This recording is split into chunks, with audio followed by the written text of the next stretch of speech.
No nii, tere tulemast kuulama ja vaatama järjekordset episoodi Kris Kala podcasti repertuaarist. Täna on episood 3 ja 5 ja 8, kui ma ei eksi. Ja kui ma eksin, siis on 360. Igal juhul on üks neist kahest. Mul on sellist sassis ja ei ole meeles, aga sellest ei ole midagi. Igal juhul tere tulemast. Nagu sa näed, täna on natukene teistsugune episood ja kui sa ei näe, ehk siis sa kuulad seda kuskil, siis palun tule ja piilu YouTube'i videot ka, et sa näeksid, mis siin teistmoodi siis toimub. Esmalt on see, et ma salvestan õhtul, mis on minu jaoks midagi enne kuulmatut. Tavaliselt ma magan juba 7. Aga teiseks on ka see, et ma ei ole siin üksinda, nii nagu ka enamustes podcastides, aga täna meid 4 ja ma ei ole varem 4 siin kodus laua taga, ümarlaua taga, on see Illuminaatid ümarlaud, vahamüürast ümarlaud, siin taga ei ole salvestanud enne 4, nii et ma ei tea, kuidas see välja tuleb või mis siin saama hakkab. Ma olen mõnel korral vist üldse nende 500 episoodi jooksul erinevate podcastide raames 4 salvestanud. Mitte, et see raske oleks, lihtsalt kuidagi ei ole olnud nagu hetki, kus 4 inimest võiks korraga ühel või mitmel teemal rääkida või debateerida. Debateerimine oleks ilmselt lihtsam, võtab mingi teema ja paneme lauale eri arvamused ja vaatame, mis juhtub. Siis on see issanda looma, et kes ära tapetakse ja lõpuks siis kommentaariumid on kellelegi like ja kellelegi dislike. Aga täna on meil ikkagi toetavad mõtted tõenäoliselt üksteist, võib-olla täiendavad eri vanuserühmade poole pealt, aga debateerimist kui sellist ei ole. Nii et tere tulemast ja ma ei tea, ainuke palve sulle, hea kuulaja ja vaataja, kui sa oled hetkel seda episoodi kuulamas ja sa mõtled, et või võib-olla sa mõtlegi midagi, aga siis ma annan sulle seda mõtteainet, mille üle mõelda. Tee üks pisike palve mulle ja kõikidele tänastele saatekülalistele, keda on 3 ja tee ka endale üks väike mõne mõttes heategu. Jaga seda episoodi juba kohe siit nüüd 2 minutit hiljem episoodi sees olles, jaga seda ühe inimesega, kellele sa arvad, et võiks see episood mingilgi viisil vajalik olla ja pärast saate lõppu siis meie peaaegu 2 tunnist vestlust jaga veel kord seda siis kellele sa tead, et see episood on vajalik. Et natuke tee sükast ennustamist ja pärast siis järelvaatavalt kindla veel minekut. Sellest aitab levitada minu podcasti laiemale publikule ja aitab ka külaliste sõnumitel ja mõtetel jõuda ka rohkemate inimesteni, kes seda päriselt tõesti vajavad. Sest et mul YouTube'i jälgijaskond on haleväärselt väike pärast 7 aastat. Ja ma ei ütle seda kuidagi enesekriitiliselt, vaid lihtsalt nagu haleväärselt väike, 3500 juurde juba, mis on tegelikult väga vähe. Arvestades seda, et mõnel härral siin Eesti maastikul on 100 pluss 1000, eks ole. Aga ma saan ka aru, mis seda tekitab ja me selleni võib-olla jõuame ka mind täna hetk, et mis sisu me tegelikult toodame, mida tegelikult täna nii me tahab tarbida. Ja miks on nii, et sellised kommertslikumad või mainstreamimad või lihtsama, koelisemad teemad, mis tekitavad rohkem fun'i ja meelahutust, läheb lihtsalt inimeste rohkem peale versus siuke deep shit filosofeeriv või eksistentsiaalne või mis iganes mingil teemal süvitsi minnes on paratamatult see jälgijaskond väiksem ja inimeste huvi ka väiksem. Aga sellest natuke pärast võib olla. Ma ei teagi, ei olegi rohkem midagi. Võtta enda pastaks paberi ja hakka ka häid mõtteid siit endale kirjutama ja kui siia kirjutada ei viitsi, siis kiri alla poole YouTube'ist või Spotify'st ja selle, et sealt saate kirjelduses ka hunnik erinevaid mõtteid, mis täna on välja öeldud siin nende külaliste poolt. Et ma olen sinu ees natuke kodutükk ära teinud.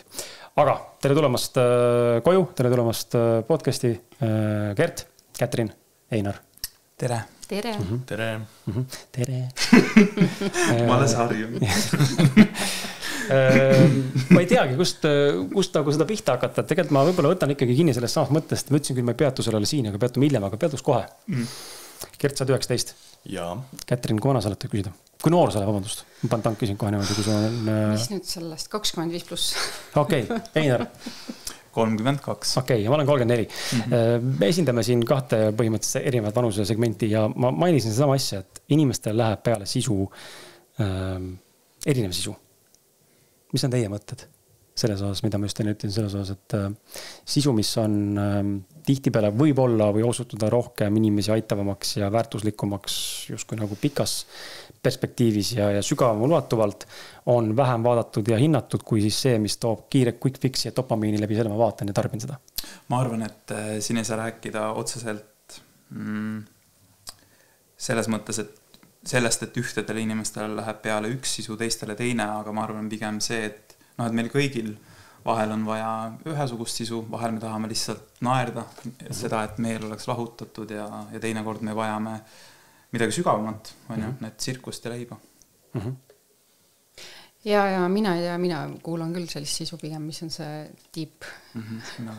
Et pigem seda, et kui ma üldse midagi kuulan, et ikkagi saaks mingisuguse väärtuse, et kui palju see niimoodi kohe täna muutust tekitab, aga ma ikkagi otsin sealt sees seda uba, nagu, et mis võib-olla mulle tulevikus kasu toob rohkem. Eks mingid sellist scrollimise dopamiini otsin ka ikka vahepeal, aga võib-olla seda vähem. Kert? No eks igaühel ole oma luukirjad kapis selles mõttes, et igaüks vaatab, saab oma selle dopamiini laksu kätte ja isegi mina vahepeal vaatan neid Instagram reelse. Kes meist ei vaataks? Jah, aga TikToki mul ei ole, nii et see on positiivne. Mul ka ei ole. Et ma olen vist üks väheseid, kellel TikTokki ei ole üldse. Sinna me ei jaga seda. Siis ärge tulge ka, mina tegin selle kasutaja siin võib-olla 4 kuud tagasi lihtsalt eksperimendi mõttes näha, et kas levib sisu paremini. Vaata väidetavalt on seal orgaaniline levik justkui paremini, noored on seal ja edasi. Minu sisu ei levi seal. Et, ja ma nagu üldse mitte alustavalt, aga ma ei ole näinud sapisemat platvormi kui TikTok, eriti eestlaste seas. Et haruldane on näha kellegi kommentaariumid või videode kommentaariumid, mis on positiivsed. Enamus kommentaarid on inimesi laimavad, mis on päris üllatav olnud mulle. Ja ma austuses ei saa aru, kellele see platvorm tehtud on lihtsalt. Seal on lihtne vist äkki kritiseerida vaata, sest et see, kuidas see platvorm üles ehitatud on, et ta on hetkeline, et sa ei loo seal mitte ühegi sisuga otseselt sükast pikemat tähenduslikku kontakti vaata. Et see sisu tuleb, on hetke ja läheb nagu, nii et võid seal vahepealt haipida. Käib. Seal suurem osa see sisu on nüüd see AI sisu ka, jah. Seda on ka päris palju, jah. Okei, jah, aga te olete nõus, et kas te olete nõus sellega, et kui sügava sisulisele vestlusele või podcastile või mis iganes formaadile, mis on siis multimeedia mõttes või sotsiaalmeedia contendi mõttes, tootmise mõttes, luua või tekitada vunk läbi huumori või meelelahutuse, siis see leviks paremini? Ma olen 100% nõus, sest et on osad stand-up comedianid, kuidas see eesti keeles on? Koomikud. Püstiseisvad koomikud. Püstiala koomikud, tegelikult otse kõige. Nagu need parimad on ju tegelikult sellised, kes teevad väga-väga head nalja, mis ka samal ajal kuidagi kõnetab või aitab sul mingitest asjadest elus aru saada. Et ma arvan, et huumor võib olla selline hea sõidup, nagu läbi mille inimene võib-olla saab mingitest asjadest kas paremini aru või saab lihtsalt mingite eluliste selliste raskete asjade üle naerda. Ja samastub ka, et mina ka pigem kuulan selliseid asju, mis on tempokad ja kus on väike huumor sees. Ehk siis sa näed, et seal taga on päris inimene, mitte mingisugune skript ja loetud tekst. Rohkem ei kutsu teid siis saatesse. Ei, sa ei taha huumorit. 3 on kohtuseadus. Me oleme naljakad. Hakkame pihta rullima seda, me räägime täna päris palju tegelikult noortest, koostööst noortega ja koostööst ka võib-olla, mõtleks siis üldiselt nagu vanemas eas või ka vanema generatsiooni esindajatega. See nüüd ei tähenda mitte kuskil kaugelt seda tegemist ainult pensionäridega, aga seda võib ka olla. Me räägime siin laiast vanusegrupist ja sellest, mida te täna siin esindamas olete või mida tutvustamas olete, sellele me jõuame ka kohe, aga alustaks noortest, et teil on mõlemal päris pikk teekond noorte valdkonnas ja noortega töötamises. Sind isiklikult, kui ma tunnen ju, ma ei tea, mitu aastat, no võib-olla umbes sama kaua, kui ma olen saated teinud. Ehk siis umbes 7, võib-olla natuke peale, natuke võib-olla vähem. Ja mul õnnestus ka sinuga ju, mis on tõlisi Saaremaal või? Hiiumaal ühe korraga noorte mingisuguses noortelaager ei olnud. Jah, oli küll. Käisin siis oma Ausad mehed podcasti perioodil, kui ta veel oli Ausad mehed nimeline. Käisin koos Martin Pukspuuga siis noortele andmas mingit sükust, ma ei mäletagi. Rääkisime kiusamisest. Õige, jah, kooli kiusamisest. See episood on kuulata, kus endiselt veel. Et see on endiselt üleval, kes tahab minna vaadata Ausad mehed. Ongi vist kooli kiusamine kuidagi mingi pealkiri ja seal on päris palju lapsed võtavad tegelikult sõna mikrofoni taga ka. Medik oli jah, terve ruum oli neid noori täis, seal oli minu arust üle 10 isegi. Ja, et see oli nagu hästi kihvt kogemus ja siis ma nägin, et Einar oli seal silm säras ja siiani särab on, et alusta rullimist, et mis hetkest sina noorte valdkonda jõudsid ise tegelikult olid ka suht noor tegelikult 20 alguse paigus. Jah, ma jõudsin noorte valdkonda täpselt läbi Hiiumaa. See oli niimoodi, et ma veetsin ühel hetkel, kui ma sinna jõudsin, ma veetsin kuskil 2-3 aastat kokku vist välismaal. Reisisin hästi palju seljakotiga, elasin Suurbritannias, reisisin läbi Euroopa ja siis läksin Kesk-Ameerikasse.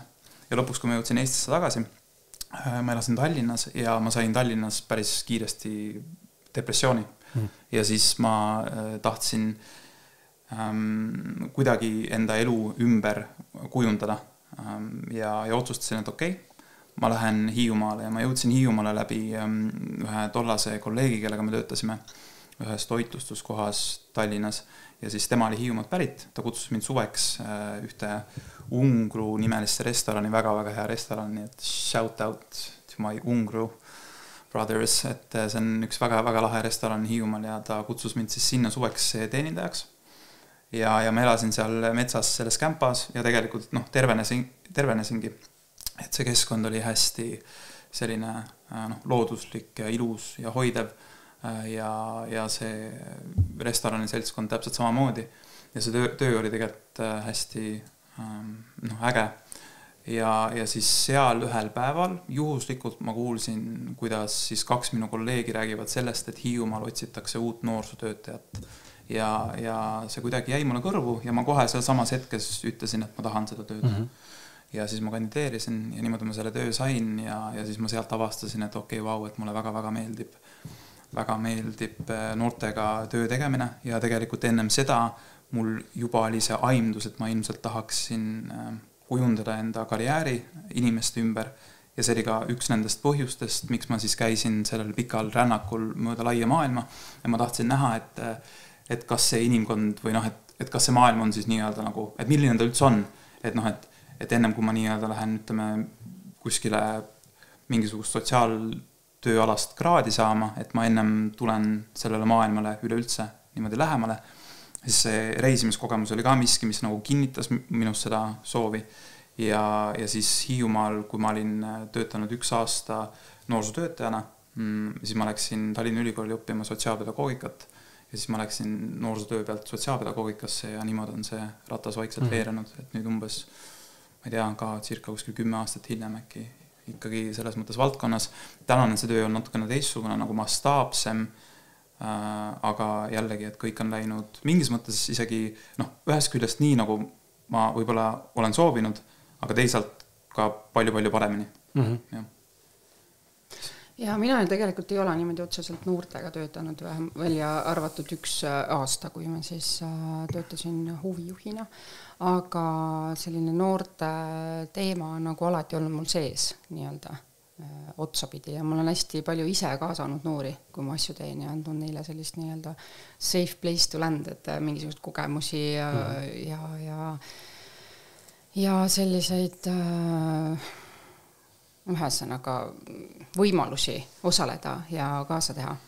Et see on alati nagu hingelähedane olnud, aga siis nii-öelda sügavuti või mis nagu selle teemani meid praegu viis on, et siis me kevadel vabaühenduste konsultandina on ju, arenduskeskuses, siis me osalesime kõik üle Eesti konsultantidega ühel koolitusel, et kuidas siis kaasata noori vabakonda ja sealt siis nagu tihendamini.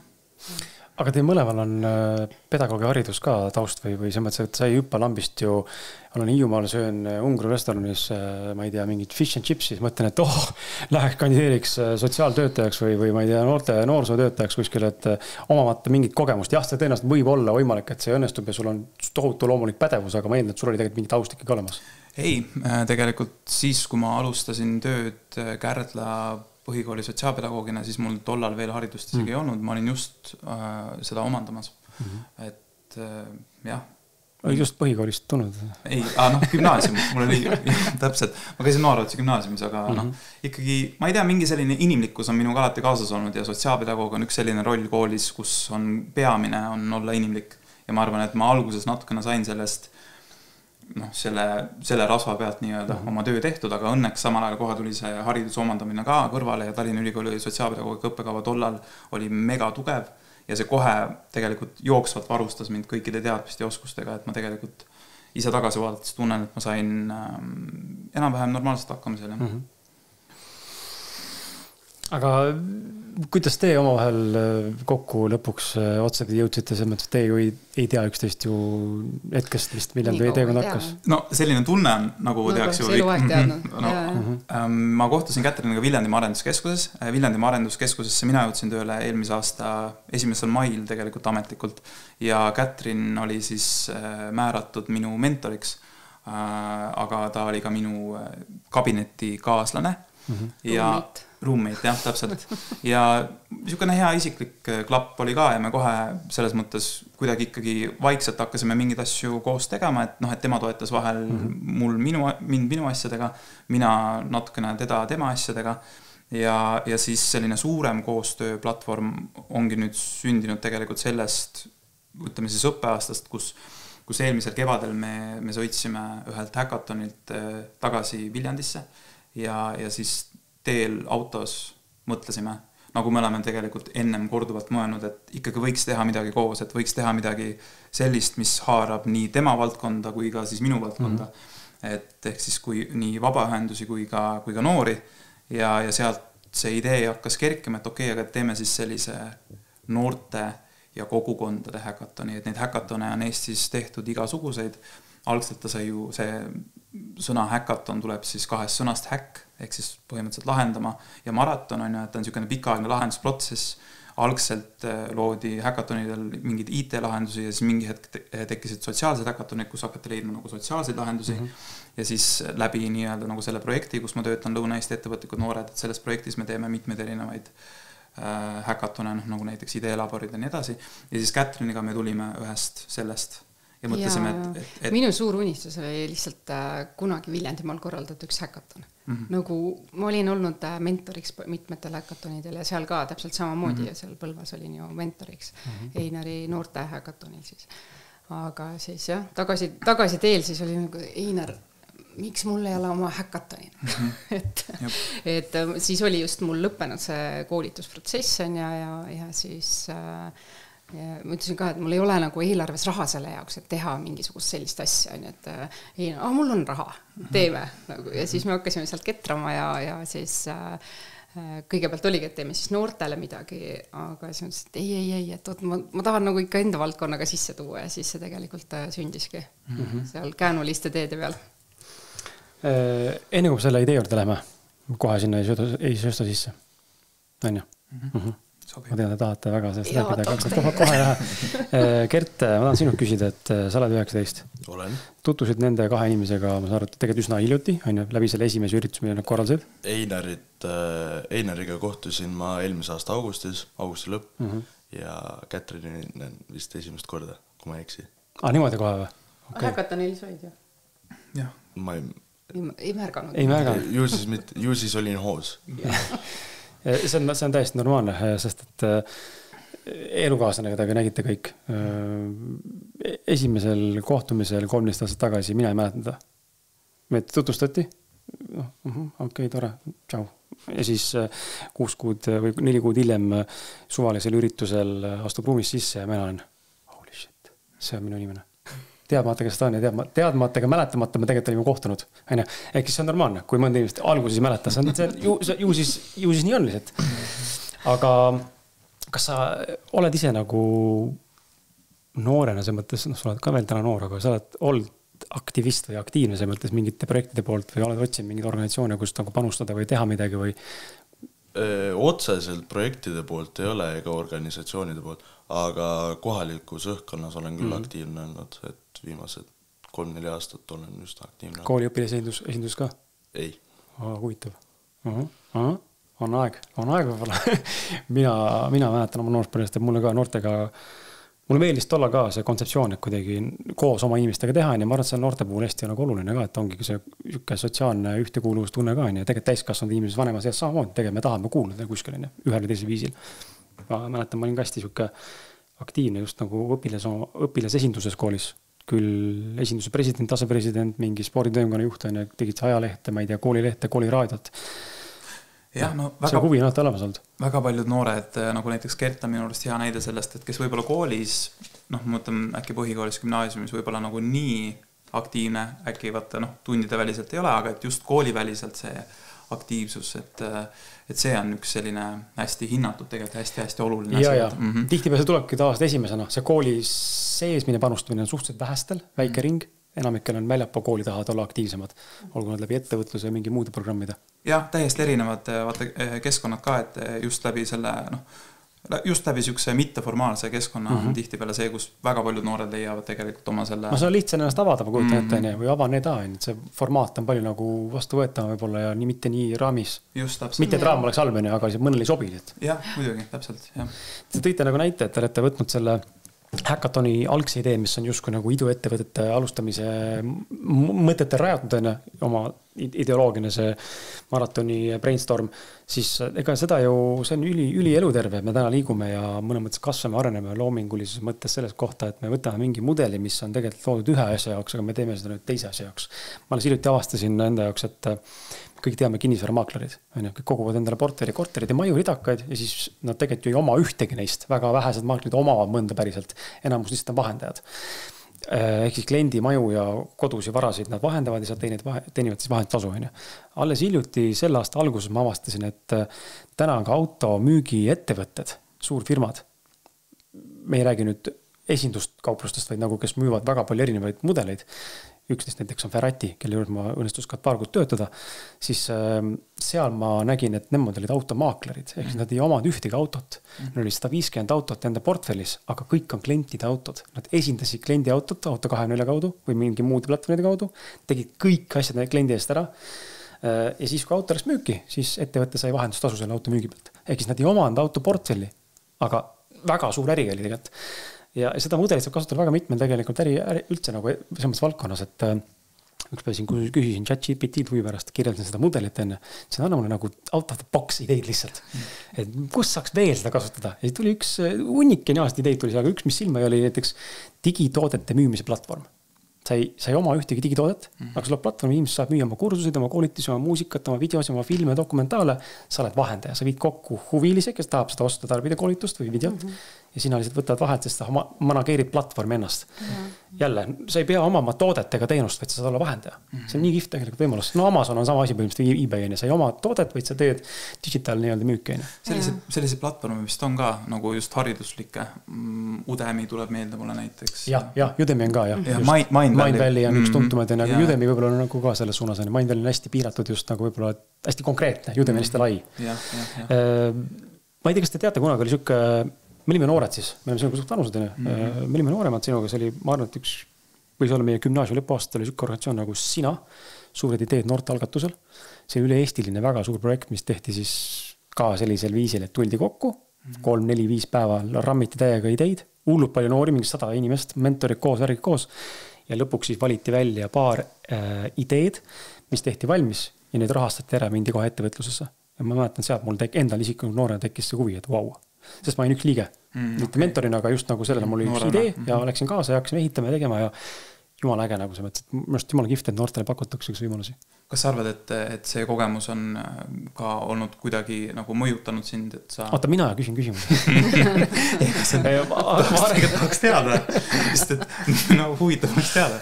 Et kas sa andis sulle mingi tõuke? Ma arvan kindlasti ja ettevõtle suunas kindlasti. Ma ise nagu näen, et ma ei olnud koolis väga nagu see akadeemilise hariduse nagu huviline, ma olin just nagu 1, 2, 3-line ja mul tegelikult jäi gümnaasium pooleli lõpuks ja ma läksin tegelikult oma teed. Et aga mind tohutult paelus see, mis toimus väljapool kooli õppekava, kõik need õpilasesindus muud asjad ja siis veel väljapool kooli veel midagi juurde võtta, mingid huviringid, need sama mingid organisatsioonid või minna kuskile, ma ei tea, toimusid vahepeal need ettevõtluspäevad iga-aastased enne septembris. Ma lihtsalt panin koolist tunned poppi, võtsin paar sõpra kaasa, läksime terve võitluspäevale, kuulisime konverentsi. Tundus mulle nagu ülikift, mõtlesin palju adekvaatselt minu jaoks tol hetkel, ma ütleb koolisüsteem halb on, siis mulle ei sobinud selle hetkel see. See kindlasti mõjutab, ma arvan, aga ma arvan, et see tuleb indiviidilt juba tegelikult nagu ka kaasa üsna noores, kui sa suudad tabada selle, et see ei ole mina või et see olen mina. No seda on uuritud ka, et seal ei ole otsest korrelatsiooni nagu heade hinnete ja siis hiljem ettevõtluse vahel, et tihtipeale on just nii, et võib-olla need õpilased, kes jällegi see ei ole mingi reegel, aga et need õpilased, kes võib-olla selles formaalhariduses natukene siplevad, et just hilisemas elus on nagu see, kus reaalselt see nende potentsiaal väljendub, kus nad hakkavadki tegema ettevõtlust ja hakkavad ettevõtjateks või on kuidagi muud moodi ettevõtlikud inimesed. Ma tahaks tulla noorte vajaduste juurde. Ma alustaks sinust, Gert. Mis on täna sinu vajadused? Ja küsimus võib olla väga mitmeti mõistetav, aga, mis sa vajad? Aga räägime nagu võimalikust viisist, kuidas vaadata nagu enda arengut või enda tulevikuvisiooni vaateid. Ma ei palju sa selle mõelnud oled. Liiga noored ei peannast ka sellega vaeva, aga natukene ikka olen mõelnud ja ma tahaks, et teie kaks siis kuulate ja saate vastu peegeldada oma mõtteid, mis teie arvate, mis tegelikult täna noorte suurimad probleemid ja vajadused ja väljakutsed on tänases ühiskonnas? Ma ei olegi väga mõelnud selle peale, sest iseenesest ma tunnen, et mul on nagu kõik olemas. Okei, materiaalsed vajadused, jah, rohkem vabadust, aga selles mõttes hariduse koha pealt ma olen üsna 4-5-line. Ma õpin, mul kogu aeg aju töötab, mis on nagu tänapäeval noorte koha pealt ma vaadanud, et nad kasutavad aju lihtsalt videote jaoks. Nad ei kasuta seda praktiliselt. Ja mul nagu otseselt, mul ei olegi vajadusi. Selles mõttes, et ma vist olen üks vähesid, kes võib öelda, et okei, kõigil on vajadus riiete järele, une järele. Et need baasvajadused, need on vaja muidugi olla rahuldatud, aga selliseid erilisi vajadusi, materiaalseid vajadusi, ma ütleks, et mul väga ei oleks vaja neid, sest mul nagu selline tunne, et kõik on olemas. Mis teie spetsialistid? Eksperdid arvate? Ma võin rääkida võib-olla natukene seda äkki just noorte vaatest on ja siis äkki Kätlin, sa võid rääkida just vabaühenduste ja kogukondade vaadet natukene, et mis on võib-olla nende see vajadus. Noored minu arust vajavad kohta, kus nad on teretulnud. Mis see tähendab teretulnud? Kohta, kus neil on hea ja turvaline olla ja kus nad saavad teha neid asju, mida nad teha tahavad. Nagu ma olen suur noorsootöö usku inimene. Ma arvan, et noortekeskused on näiteks üli hea selline koht noorel, kus olla. Aga miks need paremad on, kui näiteks olla kodus või olla sõpradega kuskil hängida või kuuluda mingisse treenigruppi või miks need just paremad on? Kodu on kindlasti vist kõige parem või subjektiivne. Subjektiivne täpselt, et see on natuke juhtumipõhine, et oluline on see, et selles kohas, kus see noor on, et tal on seal turvaline olla, et ta tajub selgelt seda turvalisust. Kodu on selles mõttes peamine turvatsoon, aga need noortekeskused ja noorteüritused annavad noortele aimdus sellega, et avad ennast nagu välismaailma ja kui see tagasiside välismaailmast on positiivne, siis need noored tahavad edasi teha seda. Mis sa pead silmas positiivne tagasiside? Nagu osaled üritusel, üritus läheb hästi, sa tahad veel teha seda, sul on motivatsiooni.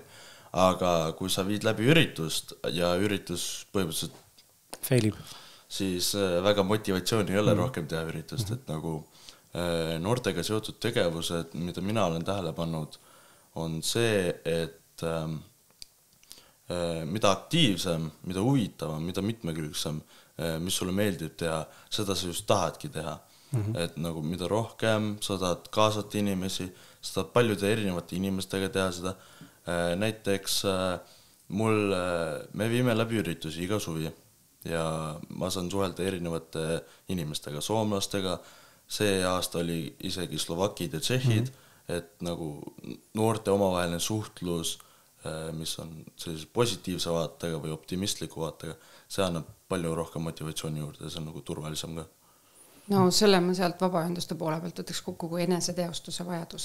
Ehk siis sa saadki oma kogukonnas näiteks, kus sa neid asju teed, ennast teostada. Sa saad katsetada, sul on seal olemas inimesed, kellega sa koos asja teed. Nad on sulle toeks, sa võid eksida, see on okei, sa õpid sellest ja sind lubatakse ka järgmine kord tulla.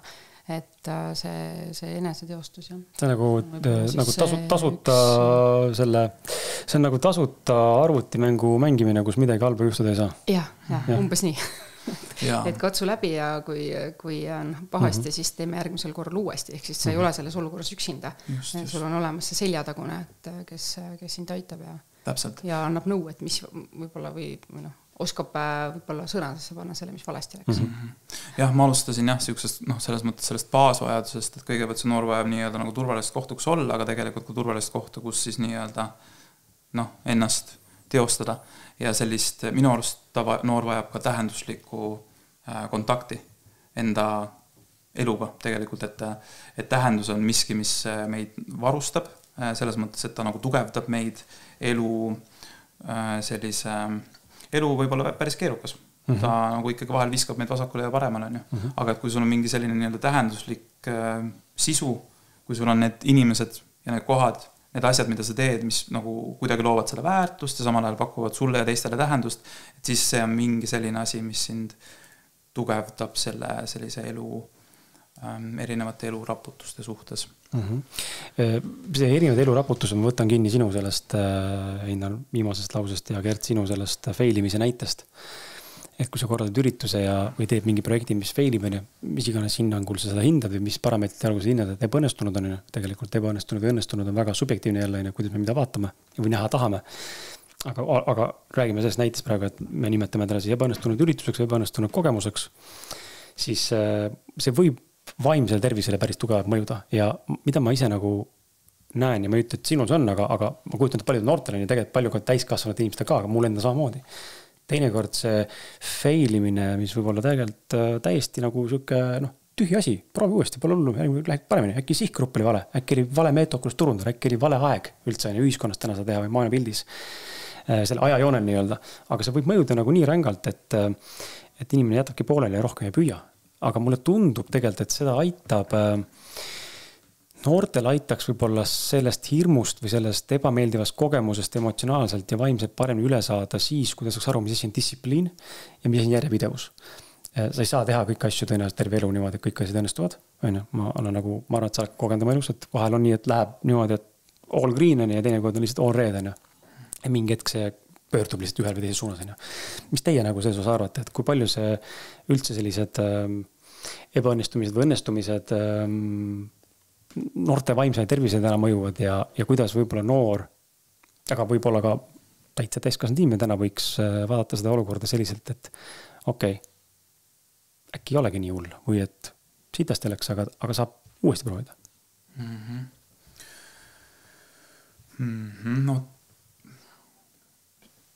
Õnneks hariduses vist liigutakse ka aina enam selles suunas, et on selline kujundav hindamine, vaata nüüd, et aina vähem ja vähem pannakse lihtsalt mingi number sulle sinna.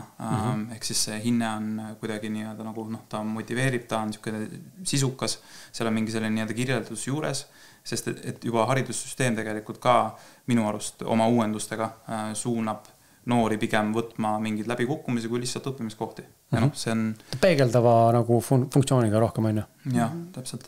Aga neid läbikukkumisi tuleb ette ikka, et ma olen kasvanud peres, kus on olnud hobused ja ratsutamine ja mina sain selle juba suhtelises varases eas, et kui sa alla kukud, siis kohe selga tagasi.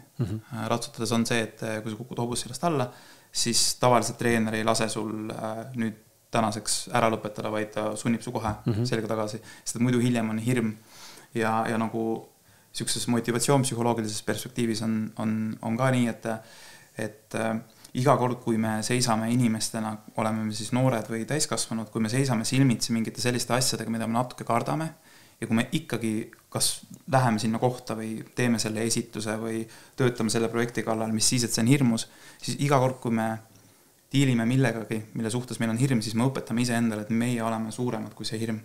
Ja samas ka vastupidi, et kui on miski, mida sa kardad ja siis sellest hirmust tulenevalt sa jätad selle asja tegemata, siis sa tegelikult annad endale alateadliku signaali, et see asi, mida sa kardsid, oligi su hirmu väärt, et seda pidigi kartma. Ehk siis peamine on vist see ratsutamise näide, et kohe selga tagasi ja neid läbikukkumisi tuleb ikka. Mind ennast on kõige enam nagu taastanud järgmised eduelamused, et üks sõber mulle kunagi ütles väga hästi, et ei ole nii, et aeg parandab kõik haavad, aga et aja jooksul tehtud tegevused parandavad kõik haavad. jah, et kõige paremini minu arust aitab eelmisest läbikukkumisest üle saada see, kui sa lihtsalt lähed edasi ja teed mingi järgmise asja. Haav parandab aja. Vastupidi võtmes. Ma olen nõus, et ma sulle enne saateväliselt ka ütlesin, Kätrin, sina ei kuulnud, mul käib laps Emili koolis, mis on Tallinnas erakool, et ta on ka nagu, ütleme, võib-olla Montessori, Waldorfi, Kaia kooli 4-5 alternatiiv nii-öelda, et seal ei ole hindamissüsteemi tavalist, seal on ka tagasisidestus nii-öelda siis see, ma ei teagi, hinnanguline süsteem, peegeldamine ja kui sul ei ole see, et sul on 2 või midagi on 1, vaid sul on mis vajab rohkem tähelepanu, kus on see nõrk koht ja milles sa tegelikult oled tubli. Et see on nagu teistmoodi lähenemine ja mulle hullult nagu see meeldib, ma oleks tahtnud omal ajal tegelikult seda rohkem saada, sest et on aineid, milles ma hästi ei olnud pädev ja no ei olnud eriti nagu gift, kui sa pead ennast võrdlema nendega, kellel on võib-olla härra meil siin on näiteks 4-5-line, ja mina ei olnud reaalainetes üldse tugev, või on näiteks vastupidi, et sul on, pannakse nagu kõrvuti, ma tean, kehane kasvatus on nagu selline näide, pannakse kõrvuti kõik lapsed ühele pedestaalile, hüppage kõik ühesuguse süsteemiga nüüd üle obuse või lõuatõmbeid ühtemoodi või tüdrukutel on mingi, ma ei tea, kava ja akrobaatika seal. Ja siis hindame selle ühe nagu kehalise võimekuse, kes on võib-olla loodud tarvitustega tegema, loomupäraselt ka, tema võimekuse peavad hindama ka teisi. Aga individuaalsus kuhu jääb, inimene tegelikult pingutab, inimene tegelikult teeb, aga seda ei arvestata. Mis sinu mõtted ka selle osas on? Ma sellest hirmust tahtsin natukene rääkida, et see hirm on tegelikult hea asi. Et see on selline positiivne käimalükkaja. Ehk siis see sama tugisüsteem on, et kui sul on see tugisüsteem selle selja taga, kes ütleb, et analüüsime läbi, vaatame, mis seal juhtus on ja siis see võib tegelikult just selle edu elamuse, mis sul pärast tuleb lihtsalt, ma ei tea, mingi 5 korrutada. Et mul endal on olnud näiteks, tuli see näide meelde, et erinevaid noori ja minu arust vabatahtlikena näiteks abiks, et ma korraldan seal suuri laatasid ja erinevaid sündmusi on ja, et mida ma olen märganud noorte puhul, et näiteks kõige suurem hirm, mis neil on helistada. Et ma ei tea, kuidas sinul on näiteks.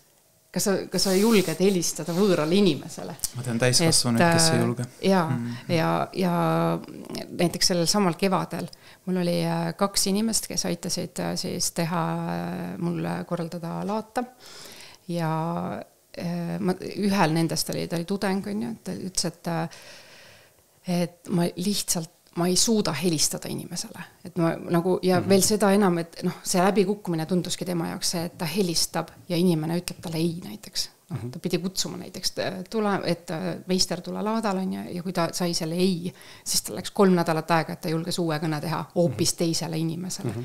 Ja kui ta lõpuks siis sai helistada, siis, ja see teine ka, Liisbet oli teine on ja siis ta ütles, et ta rääkis inimestega täpselt niimoodi, nagu ma ei saanud midagi aru, et tema üldse kardab seda nii-öelda ja kui meil oli laad tehtud, siis ta ütles, et tead mis, ma julgen võõrastele inimestele helistada, et kas sa ei julgenud siis, et kust see nüüd tuli, et ei, et ma ei oleks enne võtnud isegi telefoni, et hambaarstile aeg panna, et see hirm, nagu, kui sa selle ära murrad, siis see on tohutult suur asi tegelikult. Ja see annab nagu sellise poweri sulle, et sa nagu oled ükskõik milleks võimeline pärast. Gerdi, pole seda helistamisirmu?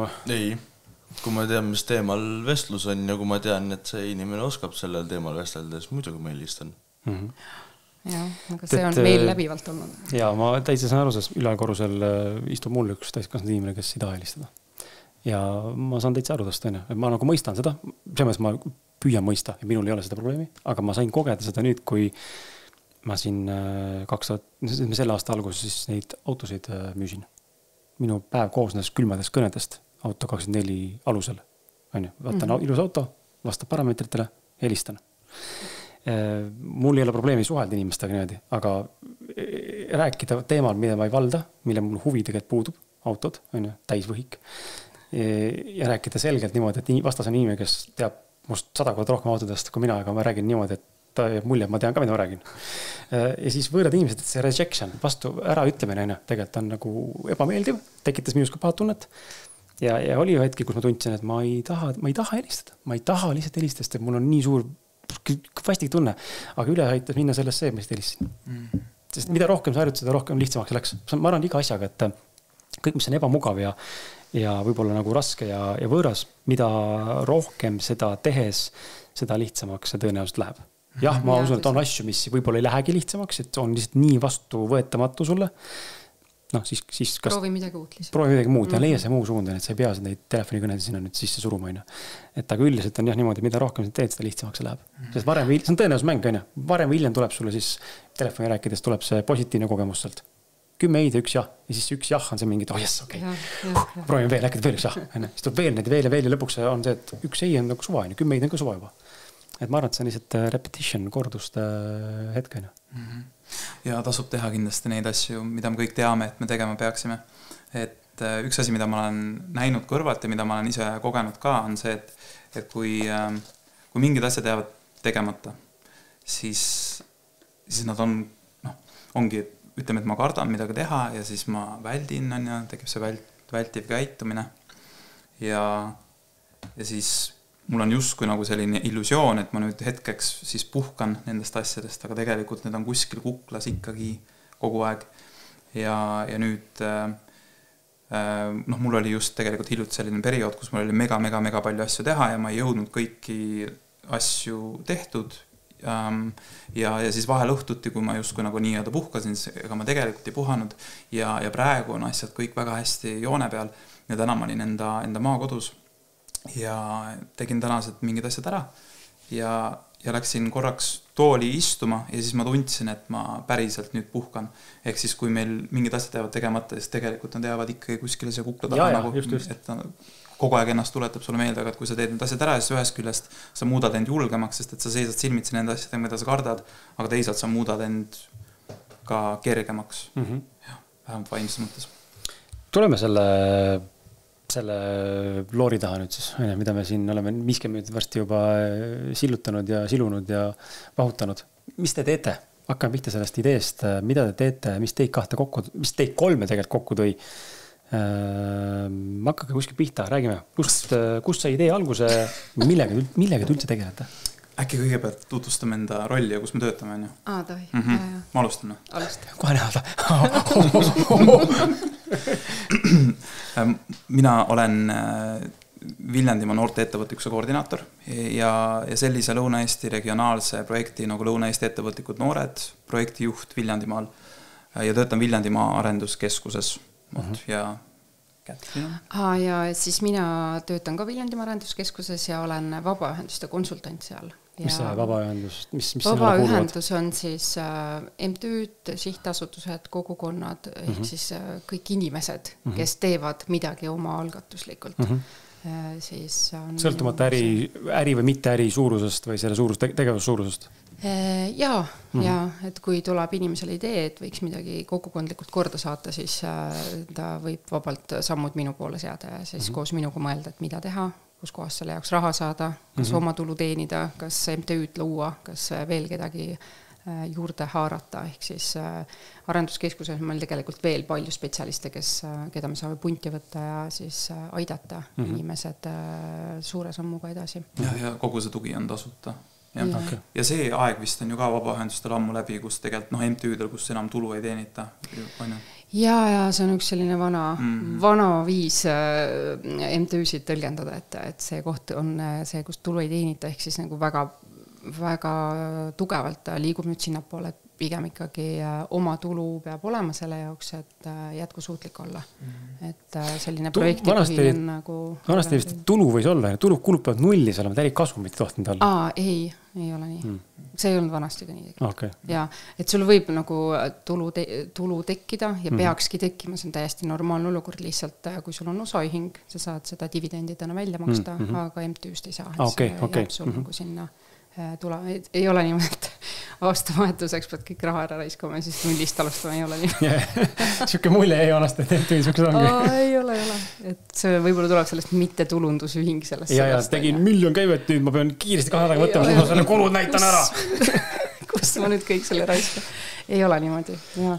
Et aga ja teisalt ma siis olen ka Viljandis Bonifatiuse gildi perenaine, ehk siis seal olen ka nüüd üsna üle 10 aasta toimetanud ja võib-olla see andiski nagu sellise tõuke, et ma võiksin olla ka vabaühenduste konsultant, et kuna ma ise olin siis MTÜ-s toimetanud väga pikalt lihtsalt ja ma tean, kuidas seal teha ja millised nipid on ja siis nii ongi.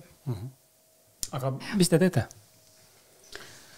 Noh, nagu alguses põgusalt rääkida olite autos, tulite häkatoni? Otsisime koostöö kohta tegelikult, et jah, see oli see, saame väga hästi läbi ja tahtsime teha koostööd ja nüüd sealt siis sündis selline uus reaalne mudel, mida siis rakendatakse järgmisest aastast üle kogu Eesti ja mis mingil määral on mõeldud natukene nügima võib-olla nagu seda Eesti ühiskonna toimimisviisi sellises suunas, kus siis noored ja täiskasvanud, nüüd antud juhul siis noored ja erinevad vabaühendused üle Eesti. Kogukonna eestvedajad justkui, et nad võtaksid ka siis oma piirkonna noori endale punti ja nad teeksid asju koos. Jah, et see on selline põhiidee. Ja Kätrin tõi ükskord ülihea nagu näite niimoodi, et noori ei kaasataks ainult mingi kuskile peole pinke tassima, vaid et nad oleksid reaalselt nagu... Nad saaksid päris ülesandeid, nad saaksid päris vastutust ja oleksid nii-öelda võrdväärsed partnerid ja mitte ainult ühe sündmuse raames, vaid lihtsalt aastaringselt. Täpselt, jah. Et see tekiks nii justkui nagu selline aastaplaan, ehk siis see noorte ja kogukondade häkaton, mida me siis korraldasime 25 tunni jooksul.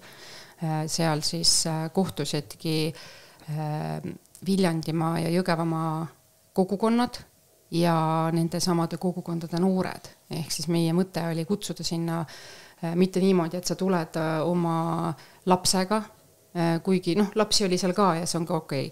Mis see tähendab laps? Selles mõttes, et sa oled kogukonna eestvedaja ja võtad oma lapse kaasa, et su laps nagu nii, kui sa oled juba see küla hull, et ta nagu nii kõik need pingid ära tassinud ja ta teab täpselt. Kõik piletid ära kontrollinud. ja parkimiskorraldust teinud ja kõik, et pigem võtta need noored, kes võib-olla seal on, meie sihtgrupp oli tegelikult 16–26 ja et võtta kas või naabrilaps, et keda sa tegelikult ju tunned, aga sa ei ole temaga mitte kunagi koostööd teinud. Et just seda järelkasvu tekitada, et seal kogukonnas asjad liiguksid ja oleksid nagu ühiselt tehtud nii-öelda. Ja neid noori tegelikult oli sinna ülikeeruline leida. Et kuna me sellised tingimused ette panime, miks mitte, ma ei tea, noored emad, noored isa, kes tegelikult võib-olla hetkel ei käi tööl, aga nad saavad osaks kogukonnast, et neil on oma koht, kuhu minna ja kus olla vajalik ja kõik need baasvajadused, mis on inimestel, ja saaksid täidetud, et tegelikult sinna sai meil väga äge seltskond kokku, kuigi oli nagu väga-väga palju tööd sellega, et nad sinna kokku saada. Üks äge seltskonna liige on Gert. Ja, Gert tuli. Kuidas sina sinna jõudsid, kas otse VIP kutse või viis elu kuidagi teistmoodi sinna? Kas sa kutsusid Karli otsa? Ma käisin üks kord enda töö raames juhuslikult Pilistveres ja siis ma seal kohtasin sellist ägedat noort meest nagu Karl Heinrich Bruun ja ma nägin, kuidas tema seal kogukonnas teeb mitte millestki midagi, üliinspireeriv. Peamiselt toimetavad seal koguduse majas, kirikus on, mis on 800 aastat vana isegi. Pastoraidis, peamiselt on pastoraidis ja kirikus. Et siis hetkel suurem osa, kuna talv on tulekul, siis pastoraidis, muidu suveti oli ka kirikus ka. Igal juhul seal ma selle kogukonnaga tuttavaks sain ja siis, kui see häkaton hakkas toimuma, siis ma Karlile ütlesin, et raudselt tulge kohale. Ja eks nad tulid sinna selliste nagu mitmesuguste ootustega, aga see formaat oli meil üles ehitatud spetsiaalselt niiviisi, et nad saavadki seal omavahel tuttavaks ja saavad neid tegevusi teha, saavad sotsialiseeruda, saavad, et neil ei tekiks nagu seda, et nad tulevad ja 25 tundi järjest on mingisugune tohutu ajurünnak, vaid et see komplekt kokku just kui sellest tekkis selline mudel, mis pani nad omavahel, tekitas just kui sellise mitte sõprussideme võib-olla suhtlema. Just, et nad nüüd suhtlevad ka edaspidi ja neil tekkisid nagu ühised kanalid, mis oligi nagu ka kui me seal uurisime sügavuti seda, et miks siis noored ja kogukonnad ei tee koostööd oma selle koolituse raames, siis tegelikult üks hästi suur põhjus oligi see, et nad neil on lihtsalt erinevad platvormid, kus kohas nad suhtlevad. Nad ei saa oma vahel kokku, neil ei ole nagu selliseid kokkupuutepunkte ja siis istuvad need kogukonnad, kes ütlevad, et need noored, need ei tee seal midagi, on ja kuidas me nende juurde saame ja aga nad ei kutsu ka, on ja noored ka võib-olla, on et ka küsitlustest tuli välja, et tegelikult me tahaksime teha, aga me ei tea, kuidas me saame nendega tuttavaks või kuidas siis koostöö välja peaks nägema. Aga seal nad saidki konkreetsed rollid endale ja konkreetsed tegevused, mida nad tegelikult nüüd hakkasid tegema. Jah, et ühest küljest kõik häkatonil osalenud kogukonnad said väga tegijate, mentorite juhendamisel arendada enda kohalikku ideed. See sündis seal või see võeti kodud kaasa juba see idee? Nii ja naa. Meie võtsime kodud kaasa. Ja et ühest küljest nad siis saidki etapiti läbi käia selle mingisuguse konkreetse idee, aga teisalt ja võib-olla isegi, mis on mingis mõttes veel olulisem, nad said harjutada seda uut viisi, kuidas asju võiks teha. Et nad said mudeldada sellist teisiti tegemise moodust ja kui me seda programmi disainisime, siis me panime tegelikult väga suurt rõhku kõikidele nendele soojendavatele tegevustele ja seda, et oleks garanteeritud see selline turvatunne seal, et nende kõikide kõrgemad ajufunktsioonid võiksid kenasti tööle hakata. Ja mina ka siis koos Urmo Reitaviga modereerisin seda ja natukene ennem üritust oli küll see hirm, et mis siis saab, kui näiteks noored ikkagi jäävad kuidagi natukene kõrvale nendes töögruppides või kui on grupis rohkem noori, et kui just täiskasvanud jäetakse kõrvale. Ja siis selle jaoks olime me ka igasugused nagu asjad välja mõelnud, aga ei. Seda ei olnudki nagu vaja. Üldse ei olnud vaja. Ja näiteks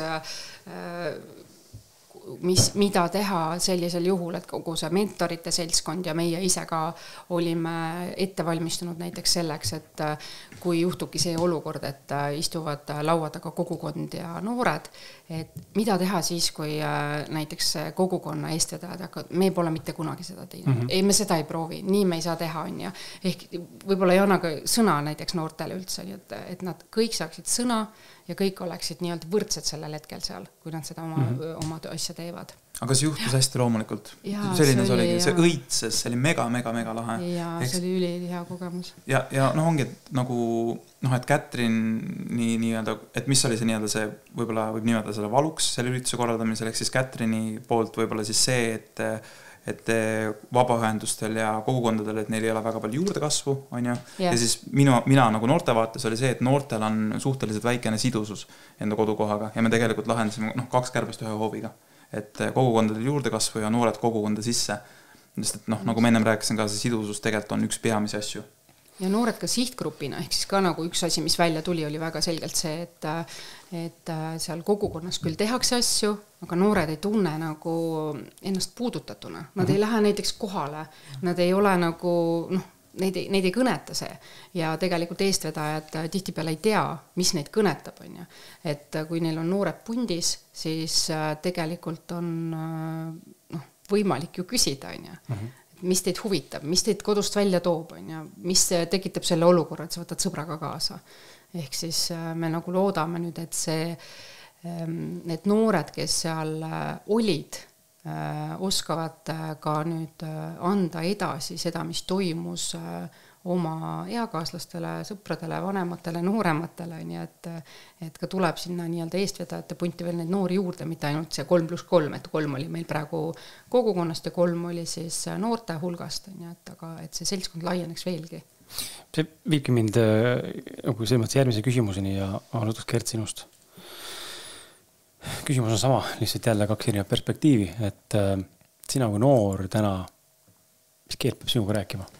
Et inimesed, et sa oleks aldis ja valmis astuma koostöösse või näitama huvi välja. Loomulikult see sõltub iseloomust inimese individualismist, kui aldist üldse midagi tegema on, aga mis on see keel, mida sina tahad, et siis keegi, kellega võimalikku koostöösse astuda puudutaks enne, kui sa ütled talle, et tavai teeme? No mina, emakeel on muidugi eesti keel, aga pool oma elust ma olen rääkinud ka inglise keeles seal neti teel, et kui minuga koostööd teha, Mul vahet ei ole, kas on eesti või inglise keel, aga peaasi, et mitte vene keel, sest ma väga ei oska. Mulle hullult meeldib Gerdi vastus, sest et see tegelikult vastab ära väga hästi. Noortega võib suhelda nagu iga teisegagi nagu, ja see on... Seda me nägime sellel hackathonil ka väga, et sa ei pea talle kuidagi erinevat moodi lähenema, lihtsalt võtta kampa. Jaa, ta on täiesti tavaline inimene. Ei ole nagu, ei ole nii, et noorus nukas on. Ja, midagi, et lihtsalt suhtle.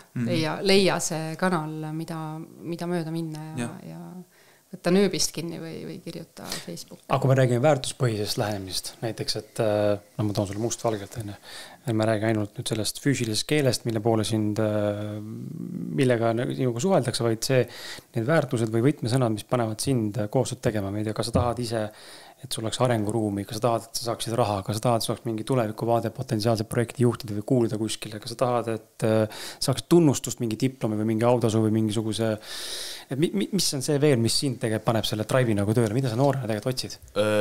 Tunnustus ja nii-öelda tasu on pigem selline materiaalne pool. Koostöös mulle gümnaasiumi füüsikaõpetaja ütles hästi, et ei ole tähtis see, mida sa tead, vaid on see, keda sa tead. Et selles suhtes, et iga koostöö on erinevate inimestega, erinevatel teemadel ja kui mina saan tuttavaks täiesti uue inimesega, näiteks Einariga või sinu, ma unustasin sul Katrin, et siis mul on nagu väga hea meel suhelda nende inimestega erinevatel teemadel. See annab mulle silmaringi juurde ja see aitab minu maailmavaateid ka peegeldada mõnes mõttes nii-öelda vanemate inimeste ja nooremate inimestega. Et pigem see suhtlus on nii-öelda see motivaator. Multikultuursuses nii-öelda mõne mõttes, mitte tasandil. Aga teie kaks, mis te arvate? Nagu me toome siis samasse küsimusse täiend näitena ka selle võrrandi, et noori kaasatakse enevatesse projektidesse festivalidel parkimisele, sinna parkimisplatsile koordinaatoriks või tule kontrolli piletid või tassi pinke või korri topsid. Et miks ei kaasata noori rohkem mingitesse tõsistemasse asjadesse? Meil on siin Eestis ju Tallinnas suur ürituste korraldajaid on neid maailma ilmtäis, kes toovad see maailma staare. Miks ei kaasata noori? Mis see põhjus on? Kas nad ei usalda, et nad see hakkama, kardavad, et ei saa anda vastutust, võib-olla vastutust valmis kandma või taheta maksta või kardetakse, noor küsib raha või mis see probleem tegelikult on? Miks nad antakse nii nagu selliseid mõne mõttes nagu nonsense ülesandeid? Jah, nad annavad ka midagi juurde noorele, aga mingi hetk on sellest nagu villand. Ma ei viitsi tassida 10 korda aastas pinke. See ei ole midagi mulle. Tahaks näha seda behind the scene materjali rohkem võib-olla. Ja mina arvan, et see üks nendest põhjustest võib olla see kaasamisoskuse mitte puudumine, vaid see, et selle noore kaasamine tegelikult toob kaasa sulle endale vastutuse. Väga suure lisatöö ja peavalu võib-olla, et sa kunagi ei tea, millisesse ämbrisse sa võid astuda, et see võib-olla see sama, mida meie seal lõime, andiski selle, et nad said sellise ise nagu nii-öelda sellise turvalise keskkonna, kus vaadata, et okei, täitsa äge inimene. Et kui sa võtadki sealt selle tänava pealt selle noore, sa ei tea elu sees, kas ta kohale ilmub sellel päeval, kui ta peab tooli tassima. Sa ei tea mitte kunagi, kas tal on peavalu või kes ta on või kust ta tuleb või tõesti, kas ta üldse kohale ilmub. Garantiid ei ole see mõttes. Et selles mõttes selliseid nagu võib-olla selline kindlam viis ongi võtta siis mingisugune oma tuttavanja, kes sa tead, et tal on musklit on, et see tool ära tassida, et aga võtad võib-olla ikkagi selle vastutava inimese siis nende hulgas, keda sa tead, et tal on mingisugune kogemus. Ehk siis see on nagu üsna suur lisatöö lihtsalt kaasajale võtta noor inimene, kellest ta tegelikult mitte midagi ei tea. Et see võib olla. Aga seda tehakse aina enam, vähemalt Viljandimaal ma olen seda näinud ka selle projekti raames, ikka olen näinud kõrvalt seda, kuidas selle noore ümber tööd tehakse ja nüüd aina enam on hea see, et noor on ise sellesse protsessi väga tugevalt kaasatud, et see on ka üleüldiselt näiteks noorsootöös on see selline hea tava, et kui me disainime mingisugused tegevusi, mis on mõeldud noortele, et siis noored on ise selle nagu disaini, mis protsessi osa ja mina ise praegu, kui ma hakkasin mõtlema, et kas ma olen praegu kokku puutunud näiteks või et kui palju ma üldse elus olen kokku puutunud sellega, kus noored üle lasevad siis pigem ikkagi minimaalselt. Pigem ikkagi iga vähe lasevad üle. Või aeg-ajalt ikka, aga täiskasvanud lasevad ka. Ja absoluutselt. Ja muidugi mõlemad pooled lasevad, aga lihtsalt see just nagu ükskõik, kas sa kaasad noort, kas sa kaasad täiskasvanud, lihtsalt mingisugust vabatahtlikku inimest, et kui ta on nagu sinu jaoks võõras, sul ei ole mitte mingisugust varasemat suhtlust temaga olnud, et siis... Huvitav, kas võib olla see ka, et noorel inimesel on olnud vähem seda mainekujundusaega? Sest et vaata, ongi, kui sa kaasad kellegi täiskasvuna, kes on 40, ta 20 aastat juba tööd teinud, sa enam-vähem ikka oled kuulnud, kuidas ta seda tööd teeb. Noor, kes on 17, ta võib-olla ei olegi veel, et sa tegelikult ei tea. Seal on ikkagi võib-olla pigem see tuttav noor nii-öelda, et aga väga paljud sündmused, nagu sa ütled, et suured sündmused toimuvad, tegelikult nad kaasavad, aga pigem tõesti siis juba siis, kui see sündmus on valmis loodud ja on juba korraldus viimases protsessis, ehk siis see sündmus hakkab pihta juba. Siis nad kutsuvad nad kokku, teevad mingisugused need sellised infopäevad, kuidas seal käituda, mis sinu roll on ja ongi kõik. Aga jah, meie mõte oli see, et ta juba korraldusprotsessis kaasub. Noorte kaasamise puhul on see äge asi, et nad mõtlevad hoopis, nad võivad mõelda täiesti kastist välja. Ja ma olen ka, Viljandimaal ma olen mingite asjade puhul andnud noortele väga suure vastutuse mingi ürituse organiseerimisel ja nad on alati saanud megalahedalt hakkama ja neil on tekkinud sellised mõtted, mille peale mina tulnud ei olekski, nii et tegelikult nende kaasamine on lihtne suht. Ja kogukondade poolt võib-olla, ka see on võib-olla see, et alarma on, et nad ei taha, nad ei ole tihtipeale valmis nendeks kastist välja mõteteks. Ehk siis nad ongi harjunud oma rutiiniga, seal on hea mugav olla, igal aastal me oleme oma kihelkonna päeva pidanud niimoodi, et ei tule keegi siia ja ei ütle meile, et me peame seda hoopis teistmoodi tegema. Et ka see, et need kaasajad avaneksid ja vaataksid, et tegelikult see on päris hea mõte ja tasub proovida. See on huvitav asi, milleni ma arvan, väga paljud täiskasvanud inimesed mingi hetkel jõuavad, kel avaneb võimalus töötada kas juhtiva positsioonil, olla ise ettevõtja või näiteks võib-olla osta ka sisse teenust kellelgi, kellest saab koostööpartner. Kui on ülesanded, mille täitmine mul juba monotoonselt automatismi välja arendatud ja süsteem ka olemast, nii-öelda template, mille peab ma seda kogu teen, see SOP, Standard Operational Procedure on siis ettevõttes sees. Ja kui mul on teada täpselt, mida ma teen ühe episoodi nimel algusest peale kuni lõpuni välja, kuni on viimane tegevus selle episoodi avalikustamisega või turundamisega. Ja nüüd, kui ma pean kellegi appi võtma ja hakkama talle õpetama seda kõike, siis see on nii suur ressurss, ma lihtsalt teen ise ära selle. Ja see on minu täna suur miinus, mis ma võtta kedagi appi. Ma tegelikult väga vajaksin täna enda abilist. Ja teine pool, ma tegelikult tahaks noort võtta, et talle õpetada seda, mida ma teen. Ma teen 7 aastat juba podcastit nagu väga suurel, nagu kõrgel tegelikult okei tasemel. Ma ei tea kuskil igapäevas stuudios, aga see formaat on olemas, kui me tahame stuudios minna õppima. Aga et pakkuda noorele kogemust, nagu real life kogemust, tule ole kaassaatejuht. Ma olen teinud seda ja samamoodi. Tule ole, pakun seda võimalust. Aga minu hirm on see, et nad tahavad võib-olla raha saada. Sest mul alati ei ole käive nii hea, et ma saaks kohe kedagi appi võtta. See on minu kiiks vaata. Et inimesed hästi erinevad, mille taha nad tegelikult jäävad enam hirmudega. Ja ma ei pöördu kellegi poole, sest esiteks ma ei tea ühtegi kohta, kuhu kirjutada, et kuulge, ma tahaks abilisi. Teiseks ma kardan, et seal läheb mingi tohutu kulukaks. Ja kolmas on siis see, kas ma päriselt olen valmis kulutama aega õpetamisele, kui ma saan seda ise teha ära 4 korda kiiremini. Aga see on ainult alguses. Pärast kui sul on hea SOP kirjutatud, kui sul on isegi halb SOP kirjutatud, siis sul on ülilihtne tegelikult enda pardale võtta inimesi. Ja see kulu on ainult sinu ajakulu tegelikult. Sest et ma ei tea, kui palju sina oled tööd otsinud näiteks, aga ma olen väga paljude noortega kokku puutunud, kes ütlevad, et mind ei võeta lihtsalt tööle, ma olen ülitore inimene, aga mind ei võeta, sest mul ei ole mitte mingisugust kogemust. Ja nad on tihtipeale nõus lihtsalt selle tohutu kogemuse nimel töötama täiesti ilma rahata ja saamagi selle vabatahtliku nii-öelda, et sa oled kõva mentor neile, kes iganes, kuhu nad lähevad, on ju nende jaoks täiesti nagu selline arvestatav mentor on ja see läheb nendele töökogemusena kirja. Ehk siis nagu, kui sa lähed ja kandideerid tööle ja sul on CV tühi, et ma käisin seal koolis ja nüüd tahan sinu juurde tööle tulla versus see, et sul on sinna pandud, et ma olen Kris Kala juures olnud seal podcasti assistent.